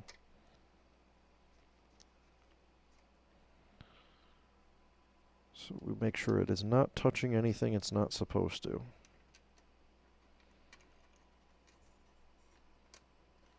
You can see the little thermal bead down in here is touching the plate. It's got good contact. You guys can't see it, it's so small, but I assure you that it is touching the plate and has good contact. Alright, all the screws are started. These need to be snug as well. You don't want to go too tight. If you go too tight, you'll crack the dies on the FETs, and then you got to replace all the outputs. So again, snug, but not insane.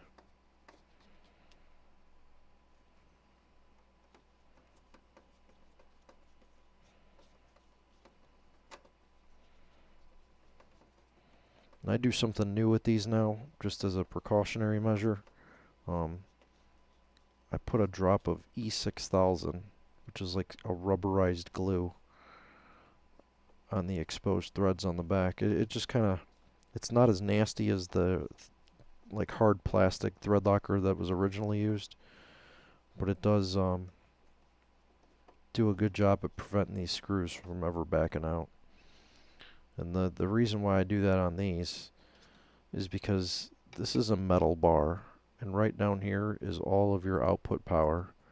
So if these screws work themselves loose, one, you're going to have overheating problems with the amp, which kind of sucks, but two, if they back themselves all the way out, then this bar is going to fall down and cause a short. So you don't want to cause a short.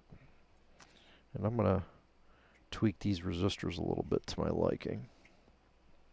So I want them out of the way so they're not going to be touching this metal plate, but I also want to keep them away from this plastic here because they do get a little hot. So I'm just kind of twisting them and pushing them away from anything.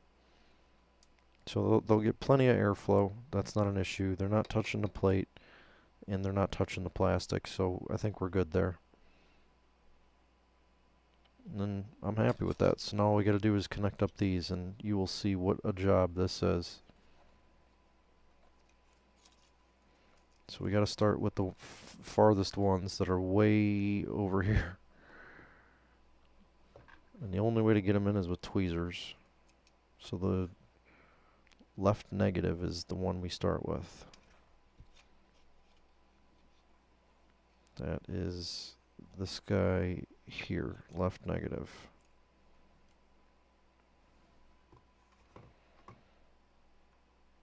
And I'm really not joking when I say this sucks, it sucks.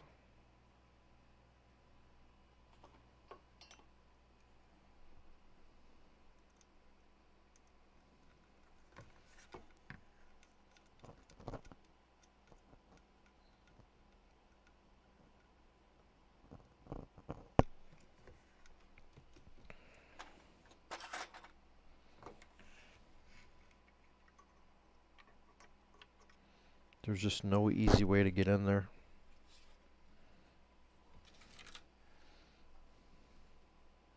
And I apologize if you guys can't really see what I'm doing. I'm just trying to feed this wire through that stupid hole. And if the solder on the wire is too thick, guess what? It doesn't go in. So then I gotta heat it up and try to correct the thickness of the wire.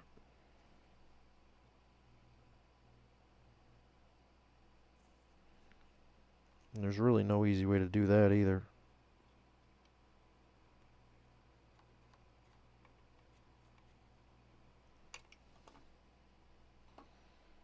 So you kind of got to play with it, smush it around a little bit. Sometimes I even take the pliers and, you know, since the solder is a little soft, I'll kind of squish it and try to make it fit.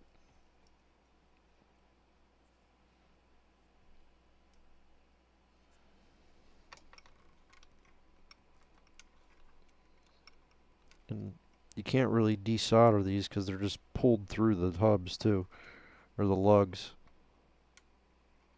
So there's, you know, there's really no No easy way to do this that I've found yet, aside from just being frustrated and trying to do it. And I'm already lead stretched, so I don't want to, you know, cut them. Cutting is like absolute last resort.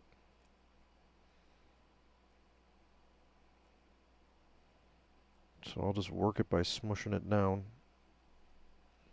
until I can get it to fit.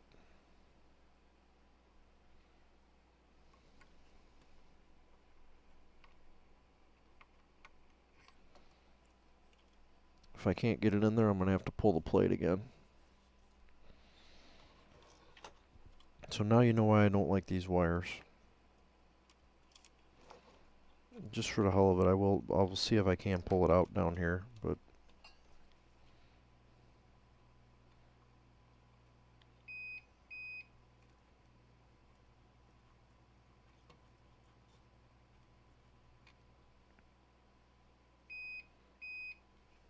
my tip is coming loose. Sometimes that happens with the cheap tips. So yeah, there's no free lunch here with this one. This is gonna be a headache. I can suck this. Let me do that. Let me heat my solder sucker up and suck the solder off of it. Try one more time. Getting these in is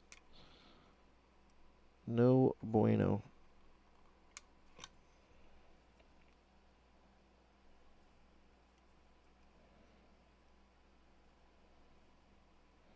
You can try to heat the through hole, sometimes force them in, but the problem that I have with that is when you do that, sometimes you'll get little whiskers that'll fall back, and then you can cause shorts, or you know, they can bridge or touch things you're not supposed to. So you kind of just gotta bite the bullet and do it the crappy way.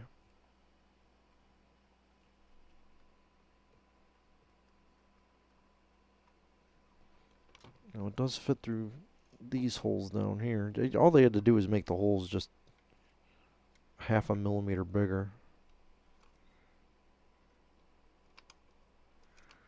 Now it is going through the first two holes, so maybe it's just there's a little too much solder in there.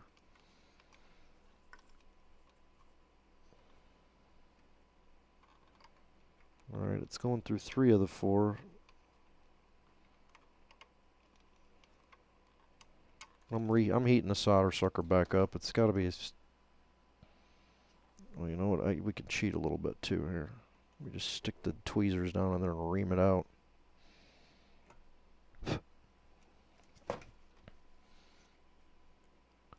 Since the solder's kind of soft, sometimes you can do little things like that to cheat. Yeah, that was it. That was the trick to getting it in there, but it popped back out.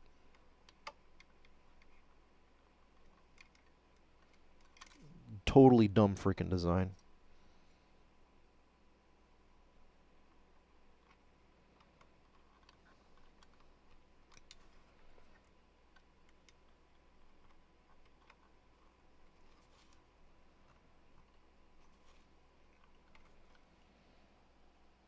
It still won't go in.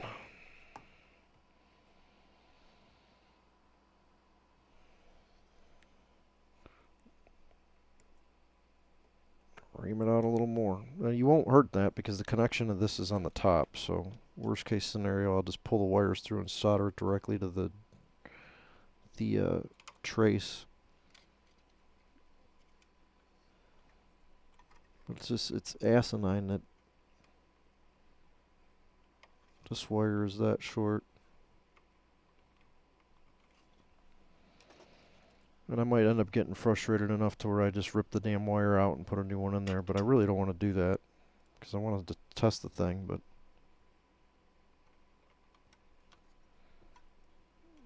I got it in there.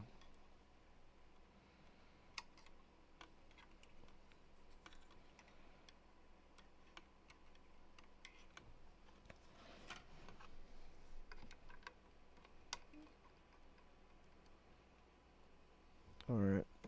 Now you got to make sure the wire's pulled all the way through so it doesn't touch any of the other ones.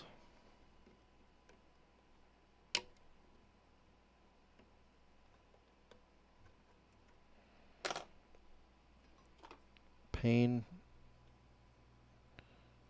in the ass right there. And 90% of the people don't use the lugs to connect the inputs anyways, which makes it even worse.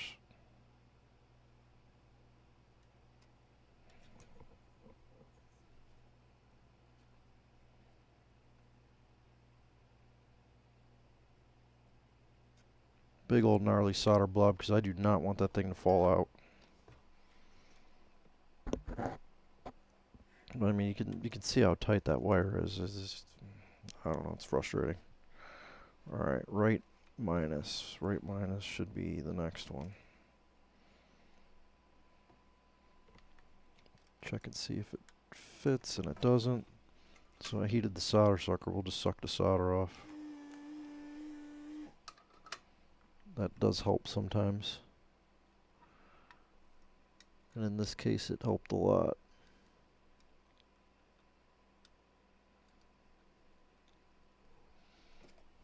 I'm guessing that these were probably the first generations, and the people that built them hated building them. So that's when they went to the revised version.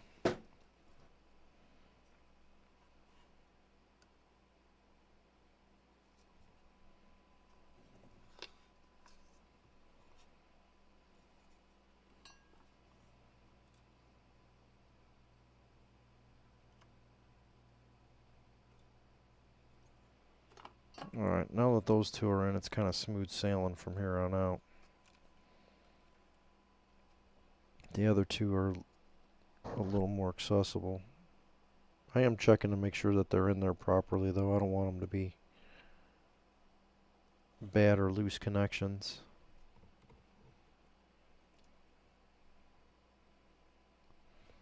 So our next one is left plus. Left plus is this guy.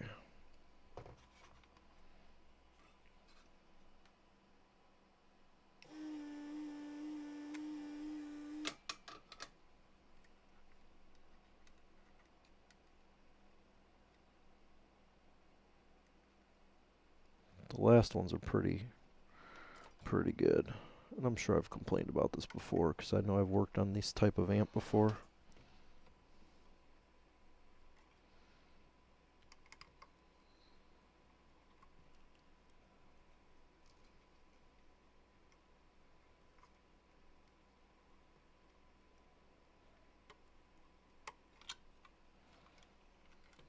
Does not want to go in.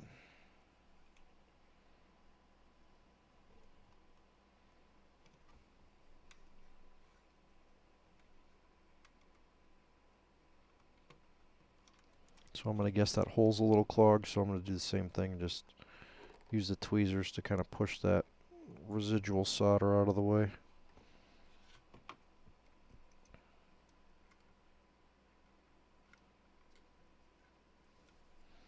I guess the better way to probably do this is to just bite the bullet and desolder them all from the lugs and then redo them, but that's a lot of unnecessary messing around. Probably would be faster though when I think about it. And since that one's in, I'm just going to put the last one in, and then I'm going to throw a zip tie on there. And actually, no, I'm not going to throw a zip tie on there yet, because I got to get the last three on. If you don't have a solder sucker, I would 100% say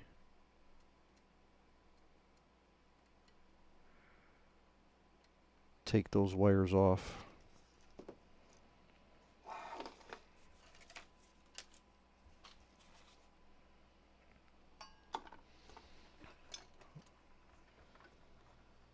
Take them off the lugs and don't take them off the plate.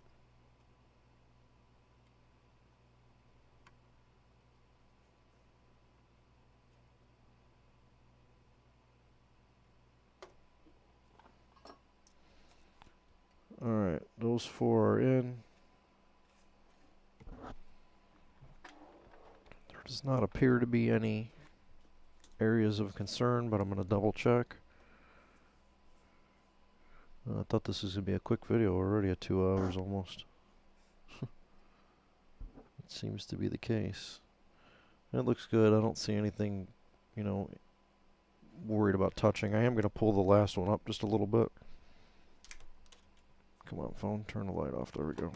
So I'm going to heat that last one up. I'm going to grab it with the tweezers and I'm going to yank it up just because I want it a little bit closer to the board. I don't like where it's at right now. So I'm going to get the tweezers on there first before the heat.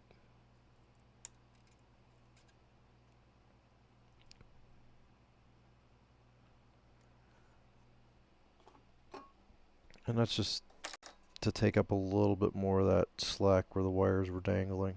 And that looks better to me, so I'm going to leave it there. I mean, it's a little OCD, but I like doing things the right way.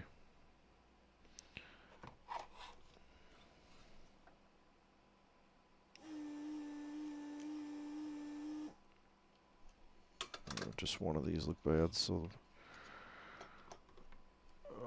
how's our connections down here look? Pretty good.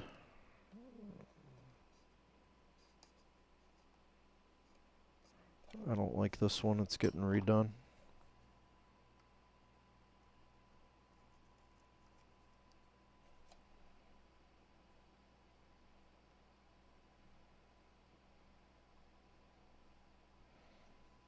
I'm checking here to make sure that the wire was not going to crack.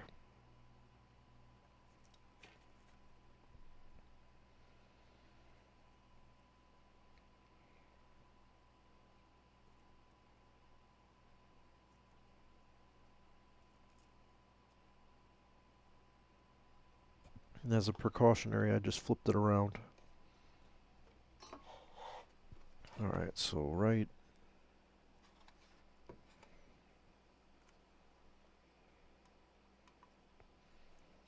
Left.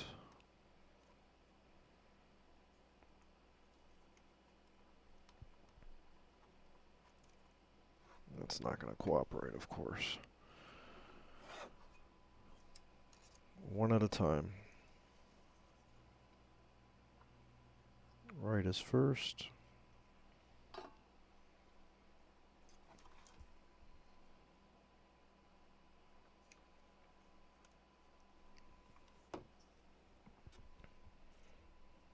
Left we're going to have to hold in place because it wants to pull out. So load up my iron.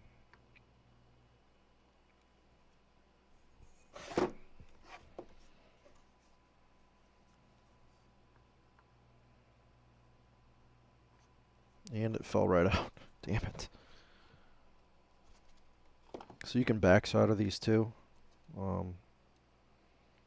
generally don't like to do that because you don't get the nice fillet on the top, but a fillet on the bottom is as good as a fillet on the top. So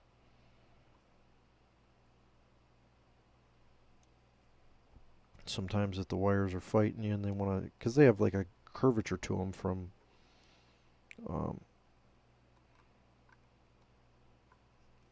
the way that they were, you know, all zip tied in there. So as long as you have enough solder on there and you get a good flow onto the top, it doesn't really matter. This one will probably pull out too. I tried to. Nope, it pulled out. So we have enough solder on there now. So I'm heating up the hole to get the solder melted, and then I'm just poking the wire in.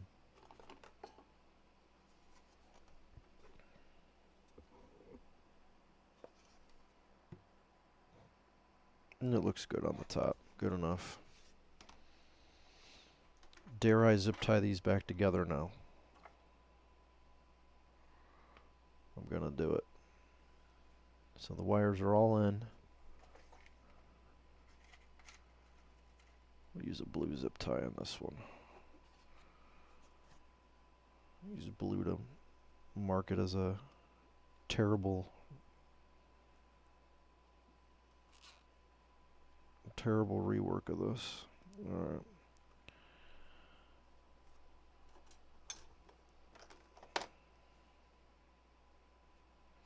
And we're not too tight. You know, there is some flex on the wires. They're not being forced up against anything they shouldn't. I'm comfortable with that. Okay. Now it is testing time.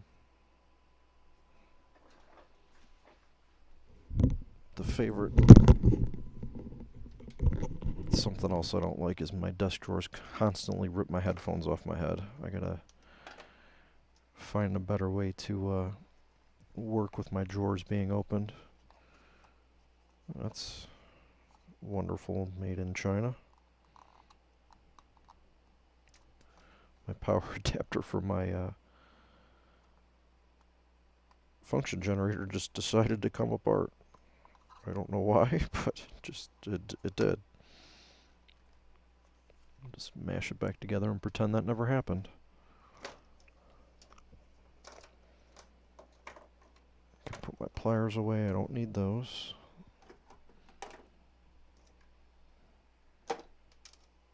And I think I have an accessible power plug.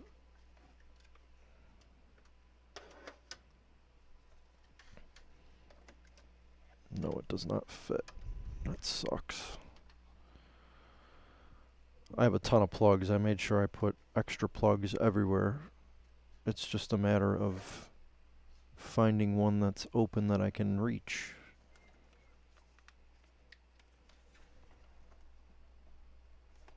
Not there. Alright, I found one.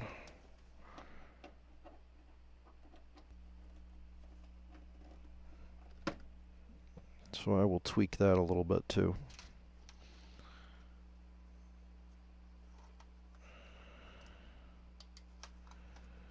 Alright. We're on. I don't know if you guys can see that, but we're generating 40 hertz. This is my input. Volume's down. Power is off. I'm going to go to, let's see, I'm going to go to the speaker. And even though these are pre-mounted, this is still kind of a mess of wires, so I think this is the speaker. I'll give you a scope view in a minute. Right now I want the speaker. Actually, no, I lied. We're going to go to silent speaker.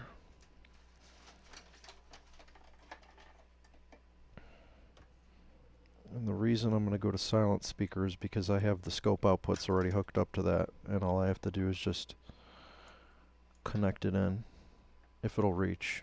I have an extension cable for this that I keep forgetting to bring home from work. Oh, we might be able to make it work.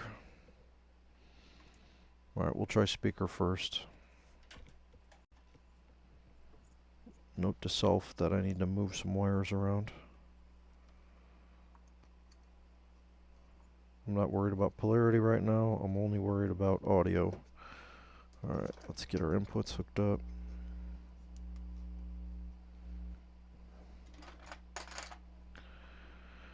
And let's see what happens. We'll start current limited.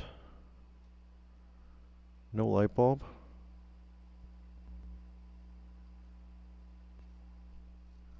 Okay, that might be silent speaker. Let's try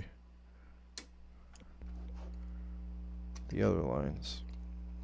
Maybe I need to change the color of the connectors on these so I can differentiate. Or just put a label on there. But I did not hear anything, so.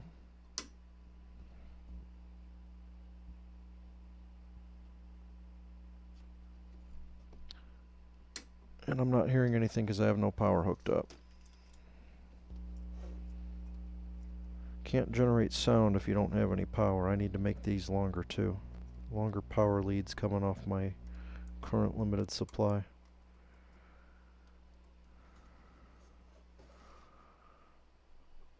I can rearrange the camera though. There we go. That'll work for now. Don't look at this mess over here. That doesn't exist. Alright, let's see where we're at now. Current limited, I got a little light bulb flash. That is silent speaker.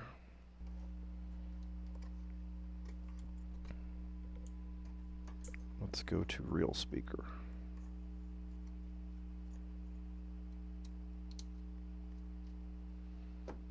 Power on.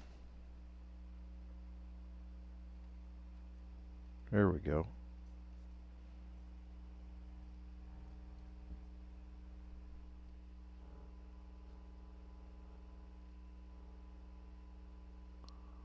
We have audio. Let's go to full power. Oh yeah, 40 hertz.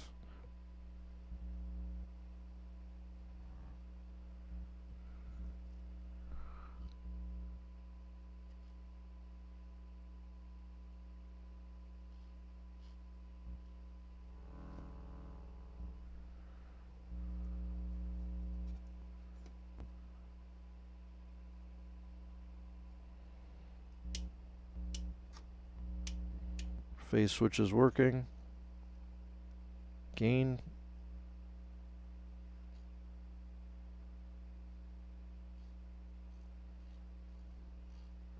Gain misbehaving.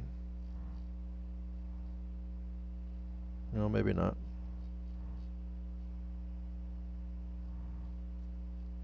And I give these a shot of deoxit, so.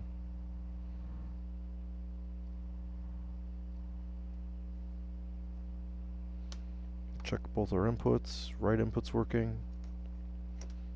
LFE input's working.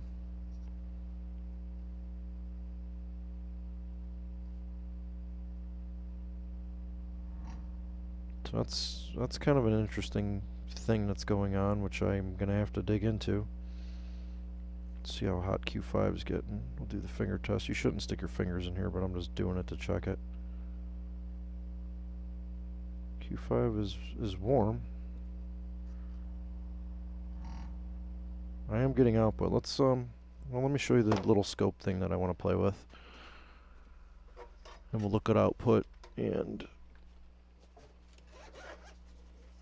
I will dig into this deeper to see if there's actually something weird about it or not. But so these little scopes, this is a DSO1511G.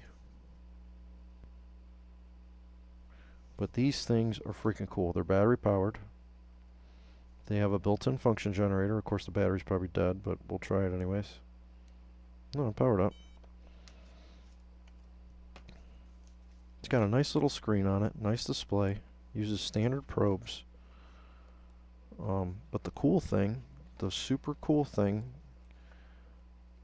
is this little cable right here.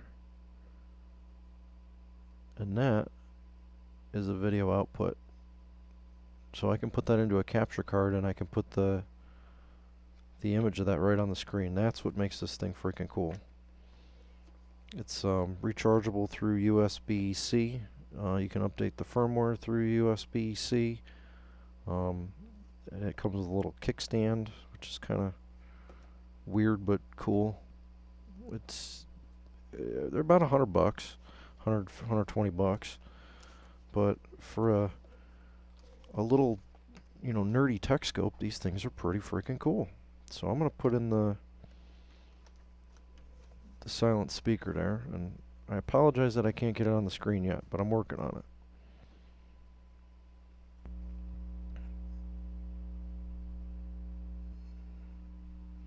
Turn our power off, and then I'm going to change my output to the silent speaker, and the silent speaker is configured to also go to the scope so we can see what's going on. There does seem to be some kind of little weird volume issue here where I turn the gain up and there's like a delay before it ramps up. I'm going to have to dig into that. I suspect maybe Q5 or something over on this side of the board. We'll have to check that out and see what's going on. Could be dirty pots. That's fairly common. But I will get a zoom in on the scope. You can see our sine wave there.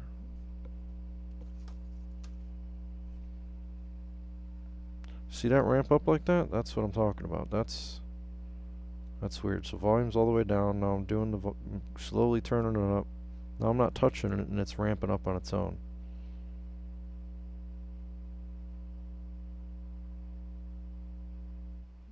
I'm going to turn the voltage down.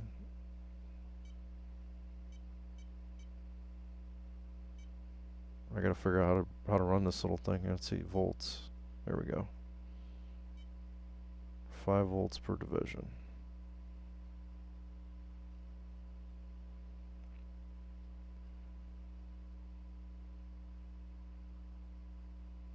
Now I'm holding onto the pot and it's not moving. So maybe it's just a dirty pot.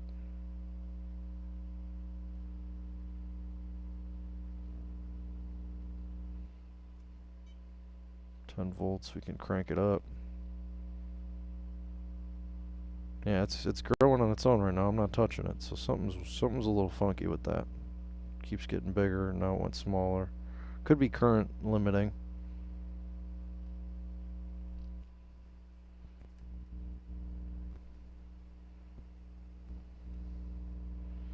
If you touch the heatsink, you shouldn't be touching the plate.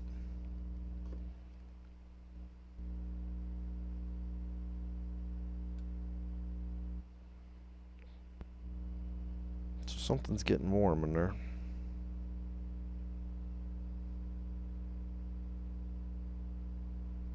I can feel some... Okay, so the outputs are getting really warm. Really, really warm on the outputs. So we might have an output that's failing. Because I'm not really pushing it that hard. I mean, I'm pushing it, but I ain't pushing it that hard. So we might have a questionable output.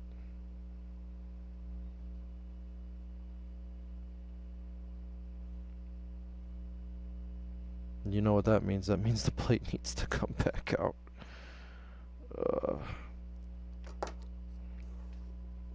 Actually, one of the things that I can do is I can remove the whole carrier and just take the whole thing and flip it. But the amp has power, so we've solved some of the problem. But this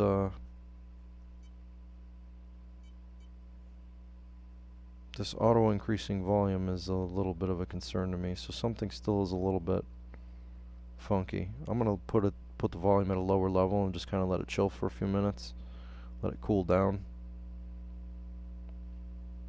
But I can feel the heat, and the heat is all concentrated like right here where my fingers are. More so on this side.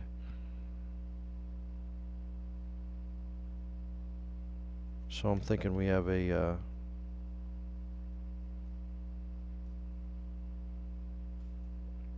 misbehaving output. Could be something in the circuits. Like,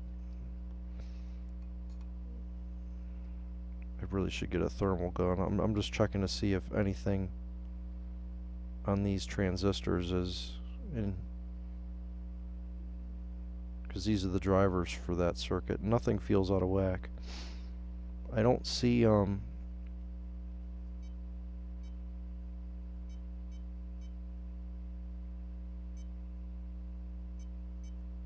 don't see any of the weirdness on the crossover, so I don't think it's out of phase. I don't think that's what's causing it. And we can adjust the little pots on there to see if that is the reason, but I don't think that's the reason right now. But we'll wrench at them a little bit and see if it causes any sort of heartache. So I don't see anything happening with that pot being adjusted. Let's go to this guy. And I might need to use my better scope for this, because sometimes that noise is hard to see.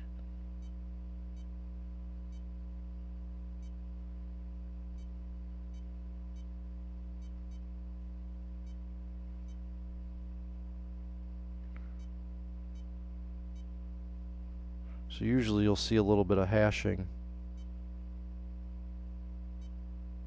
somewhere in the sine wave, either on the top or the bottom side when you start to adjust these pots, and I'm not seeing any of that that biasing, so that tells me that something is not behaving. And I'll plumb this into my better scope to further diagnose. So this is a okay. So I mean, I guess this video is not for waste tonight because it is a new issue and it's not just a you know, a recap and go. It is getting hot. So if those are out of whack, that will disrupt it. Now I'm going to take the load off.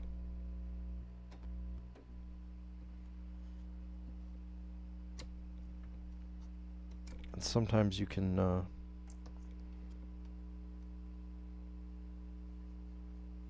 see that adjustment getting tweaked when the load is off.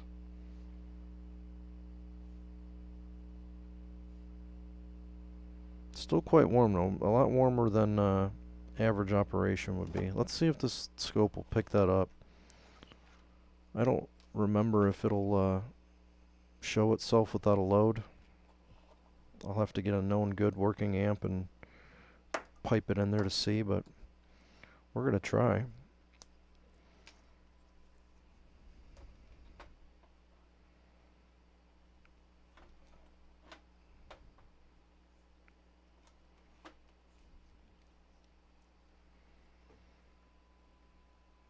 So we'll use the standard probe that came with it. Cool little scope though, I gotta admit, I'm mildly impressed with what you get for the small package, and I'm mostly interested in the video output functions. I don't know if I'm gonna be able to get this probe on there. I have to hold it, I guess.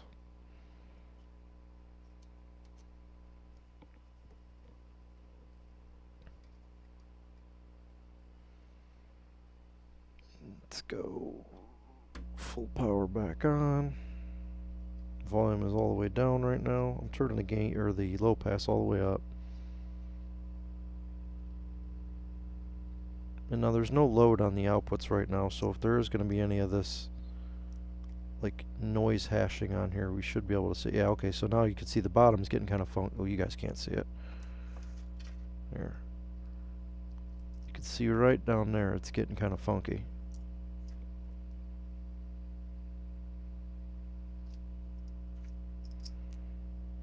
So we want to clean that up, so we'll just dial that back until it starts to get cleaned up.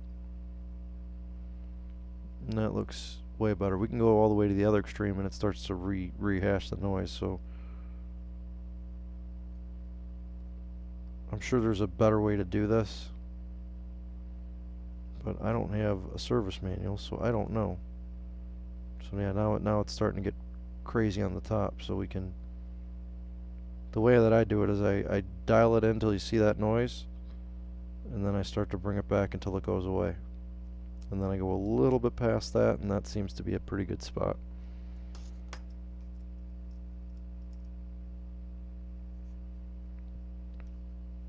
The volume is nicely tracking. We can take the voltage down so we can see.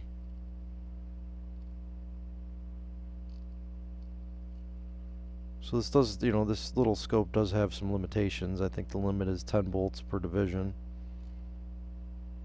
So you're only going to get, you know, 40 volts to show on the screen. Now I can put the probe in 10x and you can get a little more out of it. And I think you can set it up somehow to do that. Yeah, it says 1x right down here, so I could change that to 10x and get a little bit more, but generally we really don't need it for what we're doing here.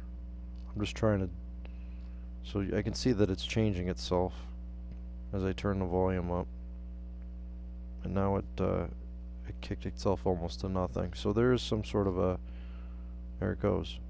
Zoop.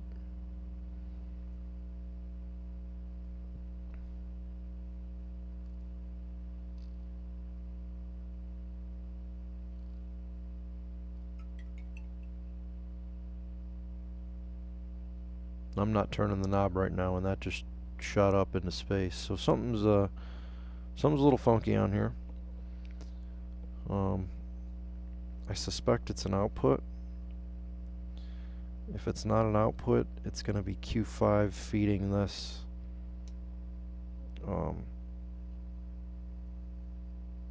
dashboard. And I guess what we could do to determine that is we could look at our output voltages going to the rails, and if the output voltages they start down low and the voltages start to scream up, we'll know that's one of the potential issues. So let's do that really quick while I got it fired up and not acting right. So I'm gonna shut the power off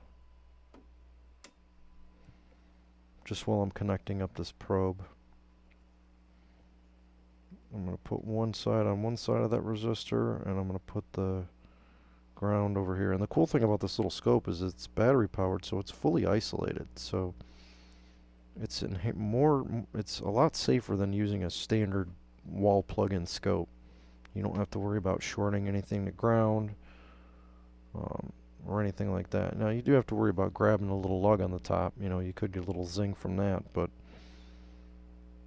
as long as you're somewhat, you know, responsible when you're using this thing, it should be inherently safe. Alright, we're going to go right to full power, and I'm going to look at my bus voltage.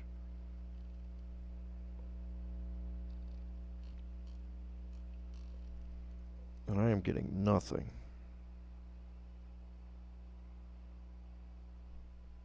Power is on. We're looking at the right side because that's what goes to the outputs.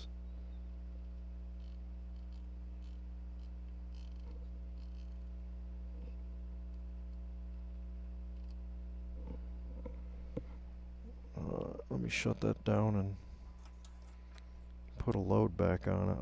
No, you don't need to put a load on it. I should be getting voltage there. Something is not right. Let's kill the power.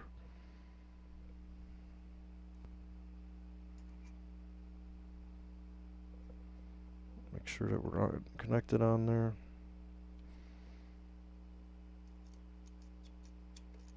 Might be a bad connection on these resistor legs. Scrape it a little bit, make sure it's biting on something. I'm going to go current limited for this test. Power's on, switch is on.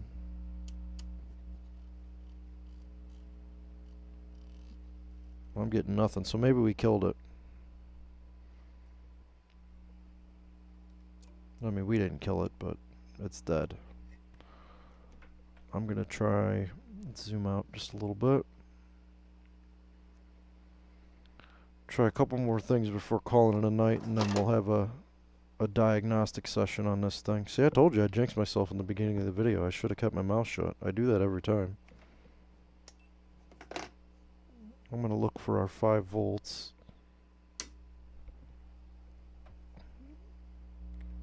Coming into here. Alright, so polarity's backward. Alright, I'll just fix it real quick. Must be the legs of those are just dirty and it wasn't picking up the voltage. But as I increase this, yeah, I expect it to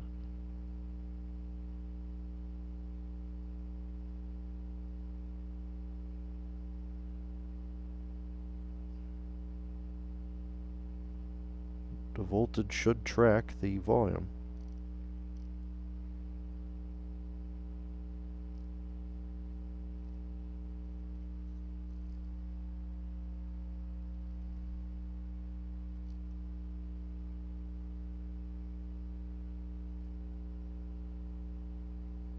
Which it appears to be doing.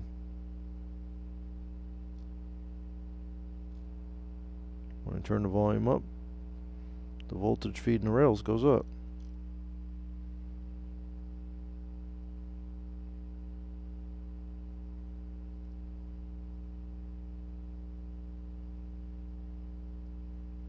I don't know why I'm getting that funky automatic volume increase though. I'm going to hook the speaker back up so I can hear it. Power down. Dashboard is not hot, so that does not seem to be the issue.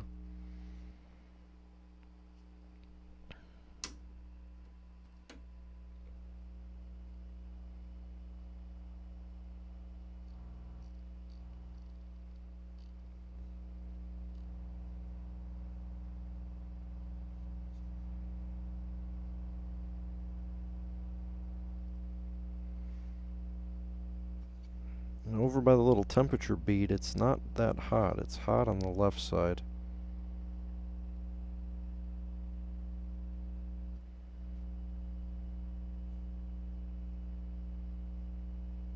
Could be a leaking diode on the secondary supply. Let's see if our cap is warm. No. Our coil's getting pretty hot, so that tells me it's drawing some significant current.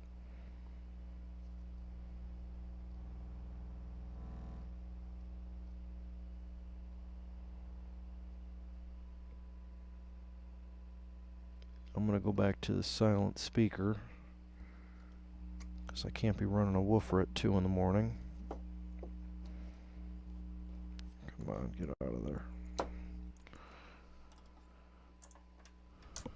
Go back to silent speaker and the little scope and see. Now I adjusted those pots, but I don't expect that to be the magic fix. Sometimes it is, but I'm not really expecting that to be the case today. So I want to go back to visualizing this and looking at the actual output.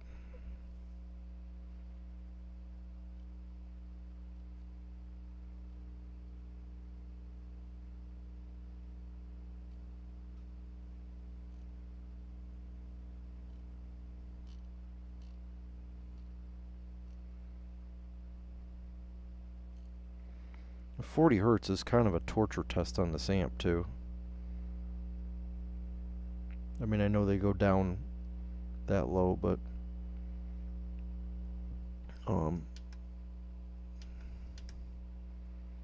that's still a lot for consistent long-term high volume play. It's a fairly abusive test. 100 hertz is a little more reasonable.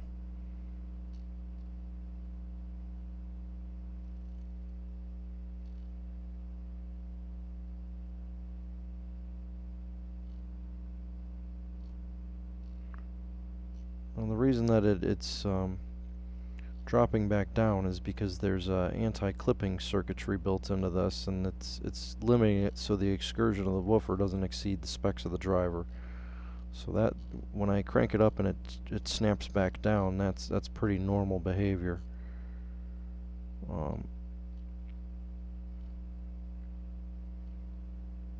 I will say after adjusting those pots though, it is not getting nearly as hot as it was before. This is max output at 100 hertz. It's heating up, which I would expect. You know, driving a 4 ohm load, my resistors are getting hot too.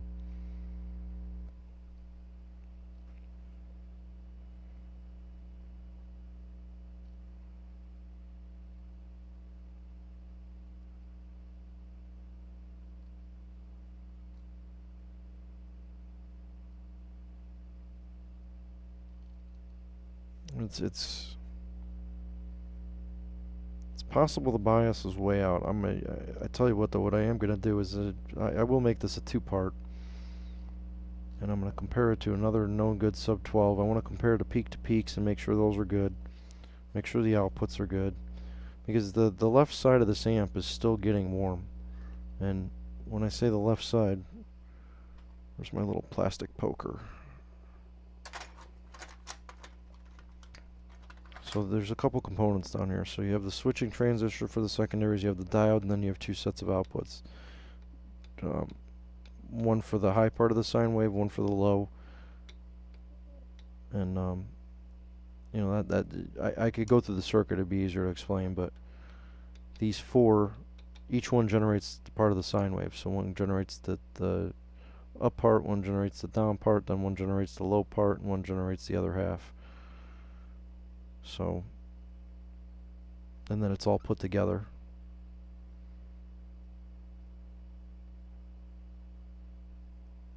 Because the sine wave view, part of the sine, the curve, the hump going up is the positive, and the hump going down is the negative.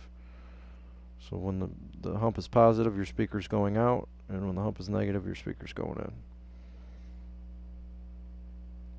I guess that's one way to explain it. But this side over here is getting hot, so I don't know if it's the switching FET, the diode, or one of these sets of outputs over here. The sine wave does not look distorted though, so that tells me the outputs are not bad. But I want to compare it to another amp to make sure the amplitude is correct. So this peak-to-peak value is good. I mean, frequency's spot on. I have it on 100 Hertz and it's kicking out 99 to 100, so.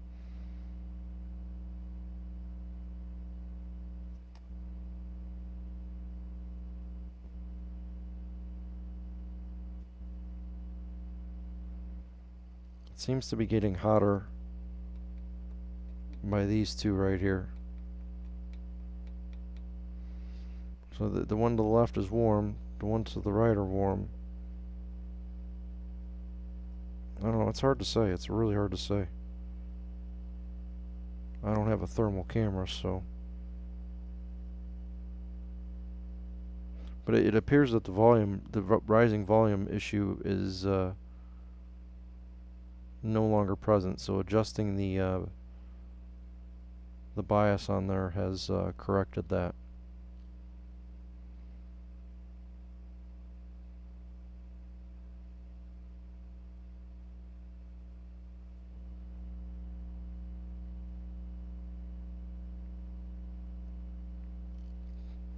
So I'm at about a quarter volume.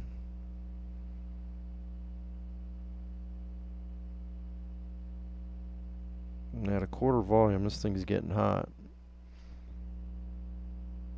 I would not expect it to be. I am driving a 4-ohm load though, so that's another thing to consider. 4-ohm load's a pretty stiff load for these. I believe they're meant to drive a 6 or an 8. But I expect a little better performance out of this. I don't know.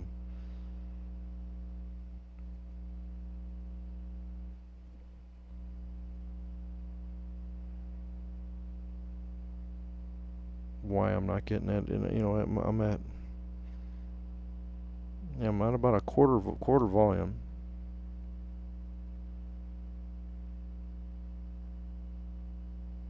Center two pairs are definitely the hot pairs.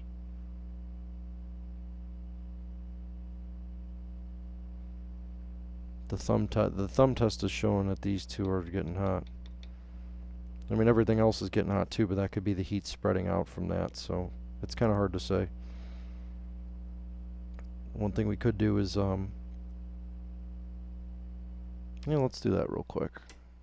Burn a few more minutes, why not? So killing power.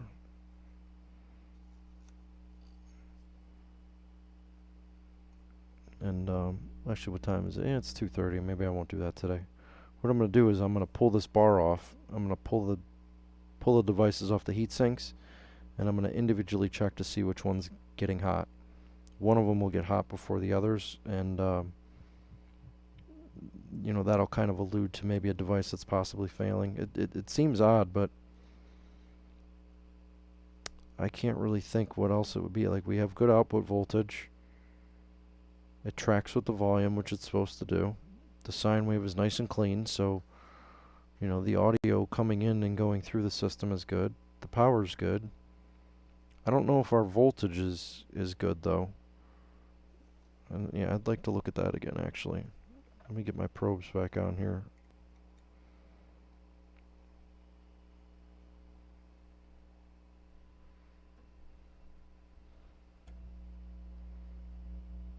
So I'm not going to change the polarity, it's just going to be negative.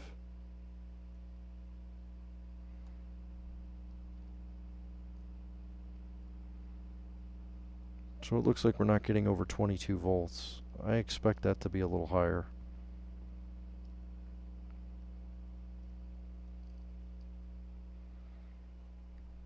So we will check that too. I'm a little rusty, so yeah, I'm gonna have to get a known good plate, and I always keep a known good around, and this is a sub 12. Let's see, power is off right now. Yeah, we're not getting excessive heat on the supplies. The op amps are not getting hot. The bridge is not getting hot. The primaries are not getting hot. Dashboard's not hot. Rectifier is not hot. Coil is getting hot. And outputs are getting hot. So that tells me that somewhere on the main secondary output for the power supply, we're drawing way too much current.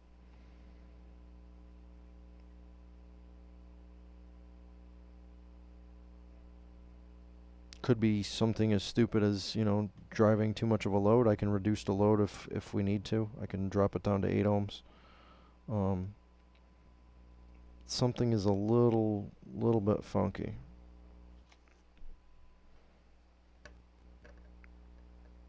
Curiosity's killing me. Wife's gonna kill me too.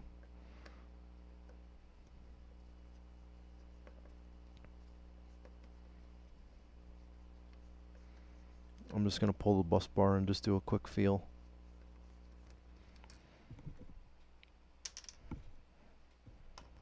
And again, hard reminder, you know, sticking your fingers in powered on electronics is pretty dumb, so you probably shouldn't do it.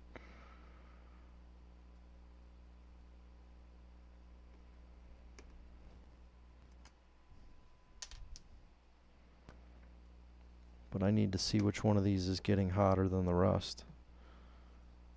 And generally that can point you to some areas to look for. It could just be a bad output.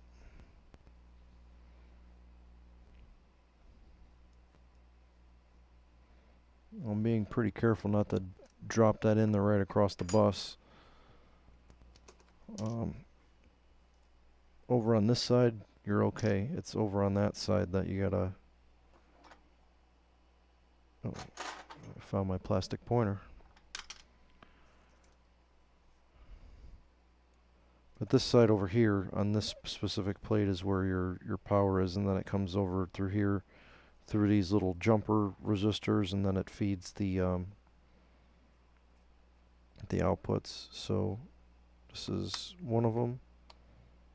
This one, that one. Shouldn't really be picking on the dies. And that one. And then this is your switching transistor, and this is your diode for the power supply. So if we have a bad output, and you know, I'm not going to need a lot of volume because these are off the plate now, so they're not getting any heat sinking. And actually, you know what? Yeah, we'll go full power.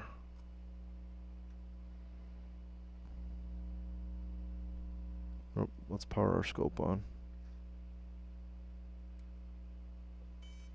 It does have a nice little auto power off function, which is nice. Alright, we'll give it a little volume. Right, you know, kind of back up to a quarter. And I'm touching the plastic, I'm not touching the metal on the MOSFETs. Okay, so that one's getting hot really fast.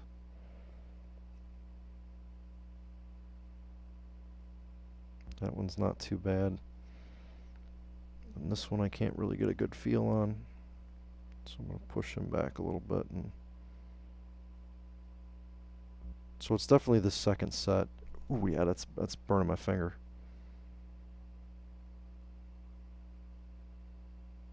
First set of outputs is, I mean, they're getting warm, but not nearly as fast as the second set.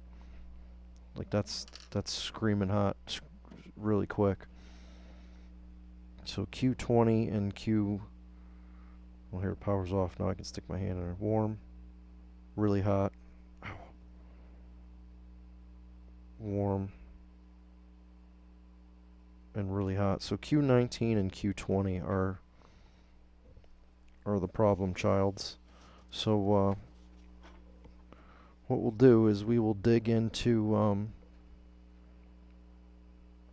the schematic for these, because I do have the schematics. They're in my purple folder. I'm not going to do it tonight. I'll do it later in the week. We'll have a follow-up on this, and we're going to figure out why this thing is running hot and why it's running hot on one side. And it could be something with the biasing, could be something with the circuits. So I'll study that schematic a little bit. I'll do a little more poking around on this board, you know, just measuring some components and just checking some, you know, very basic things just to make sure it's nothing stupid and obvious. And we'll also get the power is off. We'll also get the known good one, and we'll have a look at that. I don't know what that is. Is that metal?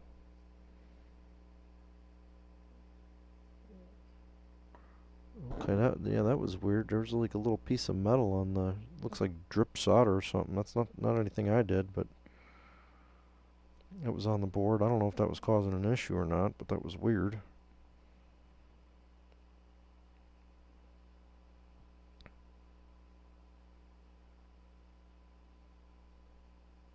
This thing should be able to run at quarter volume for days. I also have a microscope, so let's it's not plugged in right now. I can't try that out. Let's plug it in and see if I can try it out. Just because I'm having a little fun. I don't know if this is going to work. It's not turning for some reason. Okay, I know why that's happening.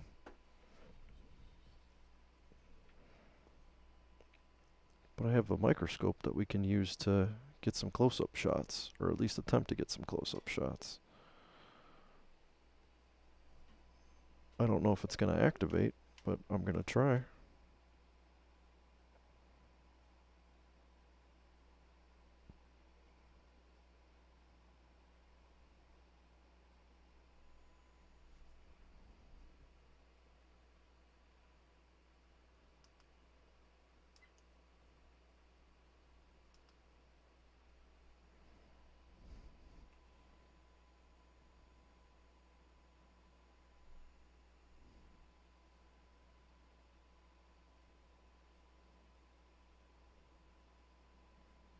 Nope, does not appear to be behaving.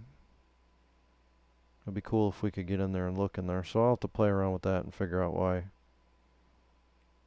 the microscope doesn't want to.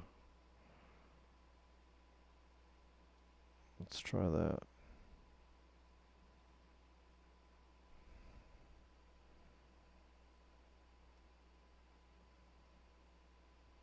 Nothing. Well, that would have been cool if I could have got that up and running.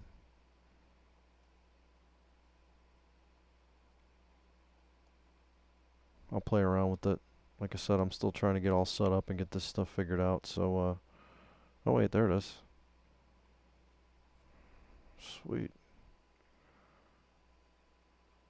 So yeah, we can get a little bit better view. I'm gonna have to play with the lighting and stuff, and it's gonna have a wobble too. That's gonna be annoying as hell. But I have it on kind of a long boom because I need to get it out of the way. But you know, that helps for some of the really tight close-ups on some of these smaller parts. If I take my phone here temporarily to light it up, we can get a lot better view of what's going on down in here. So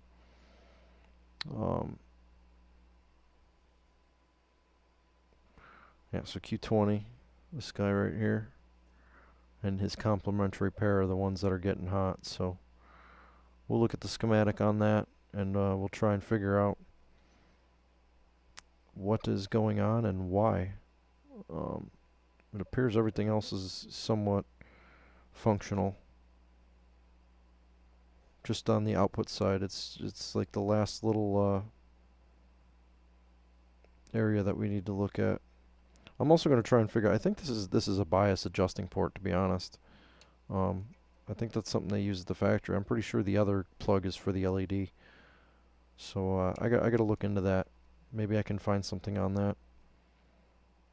that might help with properly setting the values on these pots. Like I've just done it with the scope. It seems to work. I haven't had any issues doing it that way, but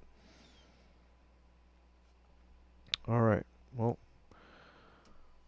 I'm going to call it a night for tonight and say that's enough. We'll jump back to me, and yeah, well, I'm back. It's been interesting. I guess, new issues. Not all of these fixes are just popping caps, like I've had some comments, in some of the videos like, oh, you're not really repairing anything, you're just swapping caps. Well, sometimes that's all it takes to do a repair or an upgrade.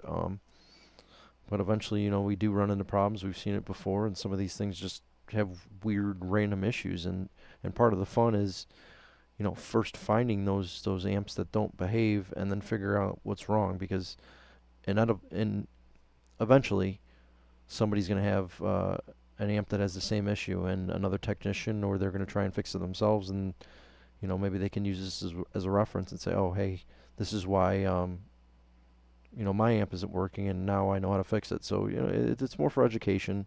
For me, it's the challenge of figuring out why, what caused this problem, how did it originate? Is it a factory defect? Is it a failed component? Is it something weird? Um, so it's trying to solve that problem, and sometimes you can't always find it. Um, it could be something stupid like a cracked trace, and I'm not. To me, an amp like this is not worth digging that deep into, unless it's something that can eventually be found by testing. If it's an intermittent problem and it's just random, generally I'll just trash the plate, because you can invest a week's worth of time into one plate, and it's just not worth the time.